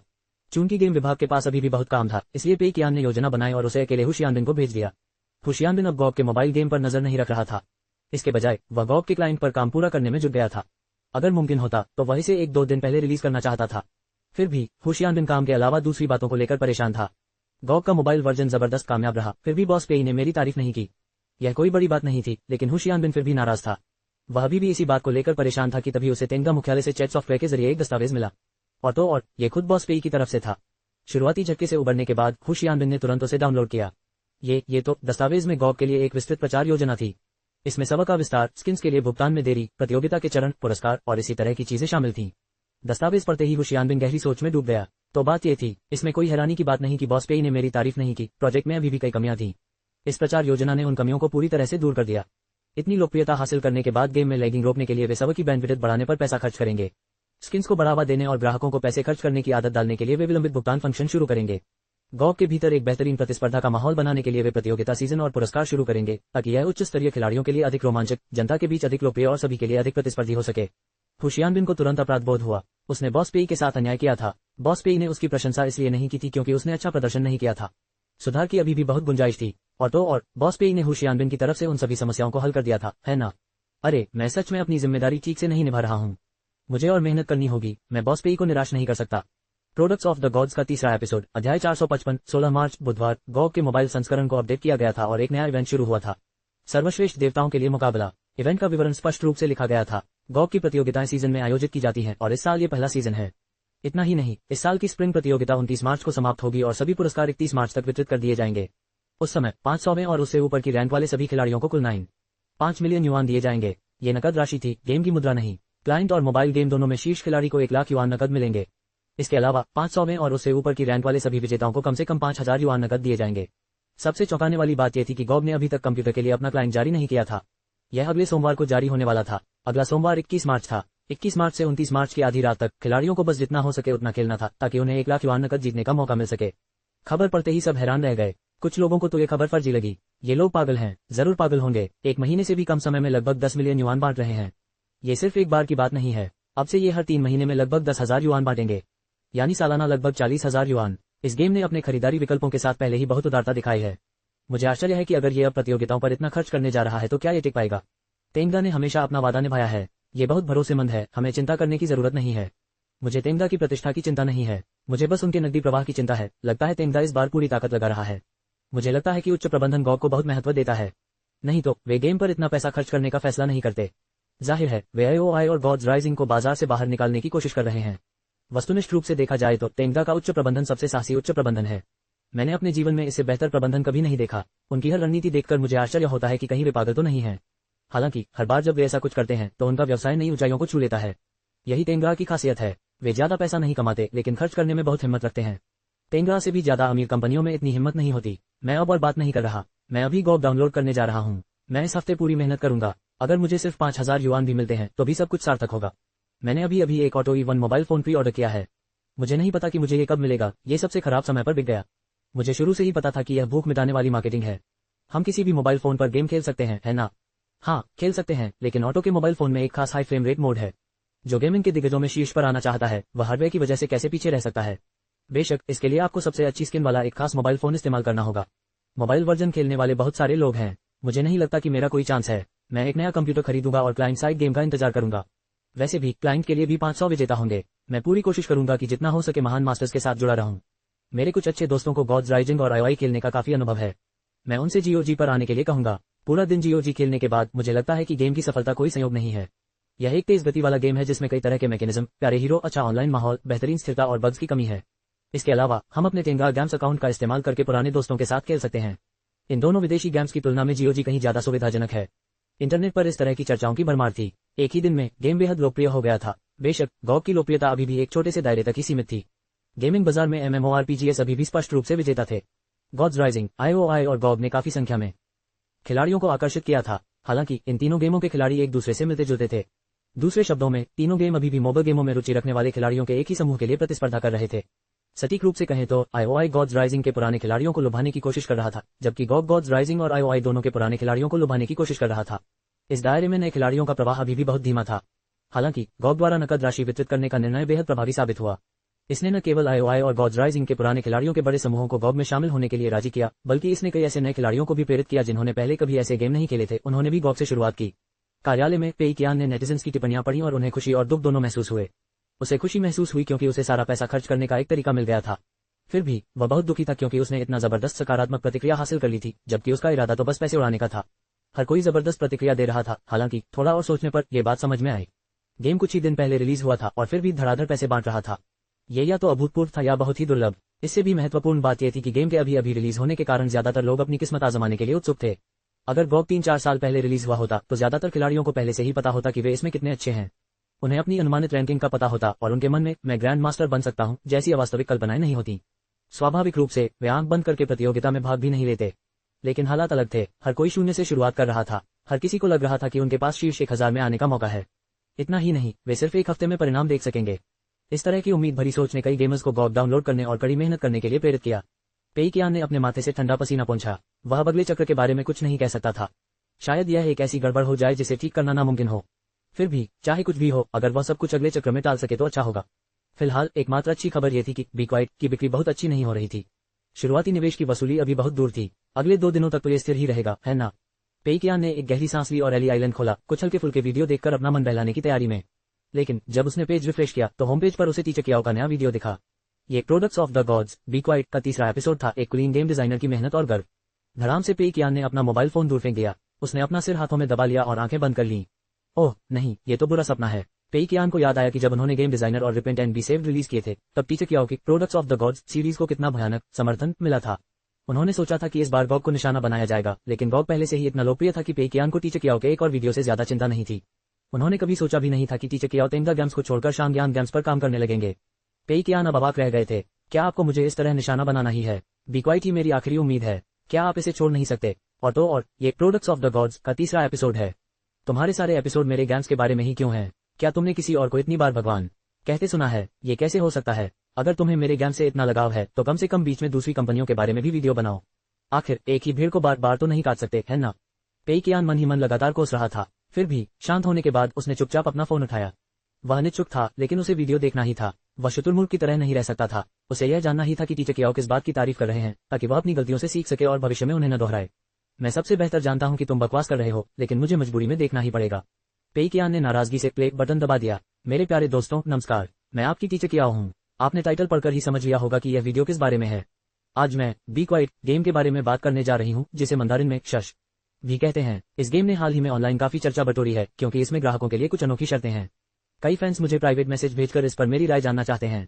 आप सभी जानते हैं कि गेम के रिलीज होने के बाद से ही मैं इसके ARG पजल में पूरे जोश से हिस्सा ले रही हूँ। सच कहूं तो कोड क्रैक करके गेम में एंट्री करने वाला पहला गेमर मैं ही थी। अरे मुझे माफ करना। इस गेम को कुछ समय तक जमकर खेलने के बाद मैंने आखिरकार products of the God's series के लिए एक नया वीडियो बनाने का फैसला किया। तो चलिए टीचर कियाओ के साथ मिलकर इस रहस्यमय गेम का राज खोलते हैं। तैयार हैं आप? परिचय देखते हुए पेई कियान को बस एक ही बात महसूस हुई, थकावट। खेल के लिए मैंने जो जल्दबाजी में डिजाइन संबंधी निर्णय लिया था, उसकी वजह से शिक्षक कियाओ ने मेरे इरादों को गलत समझा है। चूंकि ऐसा पहले भी 2 बार हो चुका था, इसलिए पेई कियान शिक्षक कियाओ के तरीके को अच्छी तरह से जानता था। लेकिन इसका कोई फायदा नहीं था। तरीका तो वही था, पर हर बार विषय वस्तु अलग होती थी। प्रशंसकों को शिक्षक कियाओ द्वारा अलंकारिक भाषा में खेलों की व्याख्या देखना बहुत पसंद था। पेई कियान क्या करता? वह असहाय था। ऐसा लग रहा था मानो उसे पता हो कि आगे क्या होने वाला है। फिर भी उसने हिम्मत जुटाई और देखना जारी रखा। इस अनोखे ऑनलाइन हॉरर गेम का विश्लेषण करने से पहले मैं सबकी याददाश्त ताजा करना चाहता हूँ। कृपया उस गुस्से को याद करें जो आपको रिपेंट एंड बी सेव्ड खेलते समय महसूस हुआ था। बिल्कुल सही, उस गुस्से को याद कीजिए और उस भावना की तुलना उस भावना से कीजिए जो आप इस समय महसूस कर रहे हैं। क्या आपको कुछ हद तक समानताएं नजर आती हैं? कुछ लोग शायद ये तर्क देने की कोशिश करें कि यह एक जैसा नहीं है, लेकिन मैं ईमानदारी से कहूं तो नहीं, यह एक जैसा ही है। इस गुस्से को एक वाक्य में सारांशित किया जा सकता है: दुनिया मेरी उम्मीदों के मुताबिक नहीं चल रही है, इसलिए मैं गुस्से में हूं। हमने सोचा था कि रिपेंट एंड बी सेव्ड एक मार काट वाला गेम होगा। हम चाहते थे कि यह बाकी सभी गेम्स की तरह हो, जिसमें हम आसान मोड चुन सकें, एक शक्तिशाली दिखने वाला हथियार उठा सकें और अपने रास्ते में आने वाले हर किसी और हर चीज को मार सकें। फिर भी कब्र पर पहले राक्षस ने हमें एक गंभीर सबक सिखाया, इसीलिए हम क्रोधित थे। बी क्वाइट के साथ भी ऐसा ही है। हम गेम खरीदना चाहते थे, सीधे गेम में जाना चाहते थे और बिना किसी तैयारी के तुरंत खेलना चाहते थे। लेकिन डेवलपर ने गेम खरीदने का अधिकार देने से पहले हमसे एक पहेली सुझाने और एक आई ट्रैकिंग मिनी गेम खेलने पर जोर दिया। इसीलिए हम नाराज हैं। इस पर मैं कहना चाहता हूं कि हम भी इसी समस्या का सामना कर रहे हैं। बात इस पर आती है कि हम इसे कैसे देखते हैं। आप इसे एक बाधा मान सकते हैं, लेकिन आप इसे मार्गदर्शन और एक सबक के रूप में भी देख सकते हैं। चलिए 2 सरल उदाहरण देते हैं। कई बैटल गेम्स में पहली बार गेम में प्रवेश करते ही हमें ट्यूटोरियल से गुजरना पड़ता है। हम इसे छोड़ नहीं सकते और नए खिलाड़ियों को विशेषज्ञों के साथ खेलने की अनुमति नहीं होती। वास्तविक जीवन में गाड़ी चलाने से पहले हमें ड्राइविंग लाइसेंस प्राप्त करने के लिए एक जटिल प्रक्रिया से गुजरना पड़ता है। कई लोग कहेंगे कि ये अलग है। अगर आप खतरनाक तरीके से गाड़ी चलाते हैं तो आप दूसरों की भलाई को नुकसान पहुंचा सकते हैं और उनकी जान भी ले सकते हैं, लेकिन गेम में आप दूसरों को उस हद तक नुकसान नहीं पहुंचा सकते। मैं पूछना चाहता हूं कि क्या आप निश्चित हैं? क्या आपको यकीन है कि गेम खेलने से दूसरों को नुकसान नहीं पहुंच सकता? हम अक्सर कहते हैं कि हमें दिग्गजों से मुकाबला करने से डर नहीं लगता, लेकिन नौसिखियों को टीममेट बनाने से डर लगता है। उस समय को याद कीजिए जब आपका कोई टीममेट नौसिखिया था। क्या तब भी आपको भावनात्मक और मानसिक रूप से चोट नहीं पहुंचती? कल्पना कीजिए कि आप किसी गेम पर पैसे खर्च करते हैं और उस पर कड़ी मेहनत करते हैं, लेकिन आपका गेमिंग अनुभव उन दूसरे गेमर्स द्वारा बर्बाद हो जाता है जिन्हें गेम खेलना नहीं आता और जो सीखने में रुचि नहीं रखते। क्या आपको गुस्सा नहीं आएगा? क्या आपको ऐसा नहीं लगेगा कि आपने अपना समय और पैसा बर्बाद कर दिया? बी क्वाइट गेम में प्रवेश करने से पहले गेमर्स को प्रशिक्षण देता है। यह उन गेम से अलग है जो खिलाड़ियों को गेम में प्रवेश करने के बाद ही प्रशिक्षण देते हैं। बी क्वाइट प्रशिक्षण प्रदान करने के लिए एक पैसा भी नहीं मांगता है। टूर्नामेंट में इतने सारे प्रतिबंध क्यों हैं? इसका कारण है खेल की जटिलता। टूर्नामेंट में सभी खिलाड़ियों को नियमों को अच्छी तरह समझना जरूरी है ताकि वे बेहतरीन प्रदर्शन कर सकें और बाकी सभी खिलाड़ियों को भी अच्छा गेमिंग अनुभव मिल सके। सिर्फ एक कमजोर खिलाड़ी पूरे टूर्नामेंट का संतुलन बिगाड़ सकता है और बाकी 9 खिलाड़ियों के लिए खेल का मजा किरकिरा कर सकता है। इसी तरह बी क्वाइट एक बेहद जटिल खेल है। शुरुआती खिलाड़ियों को यह आसान नहीं लगेगा। हालांकि एक बार जब सभी खिलाड़ी नियमों को अच्छी तरह समझ लेते हैं तो गेमिंग अनुभव शानदार हो सकता है। उद्धरण चिन्ह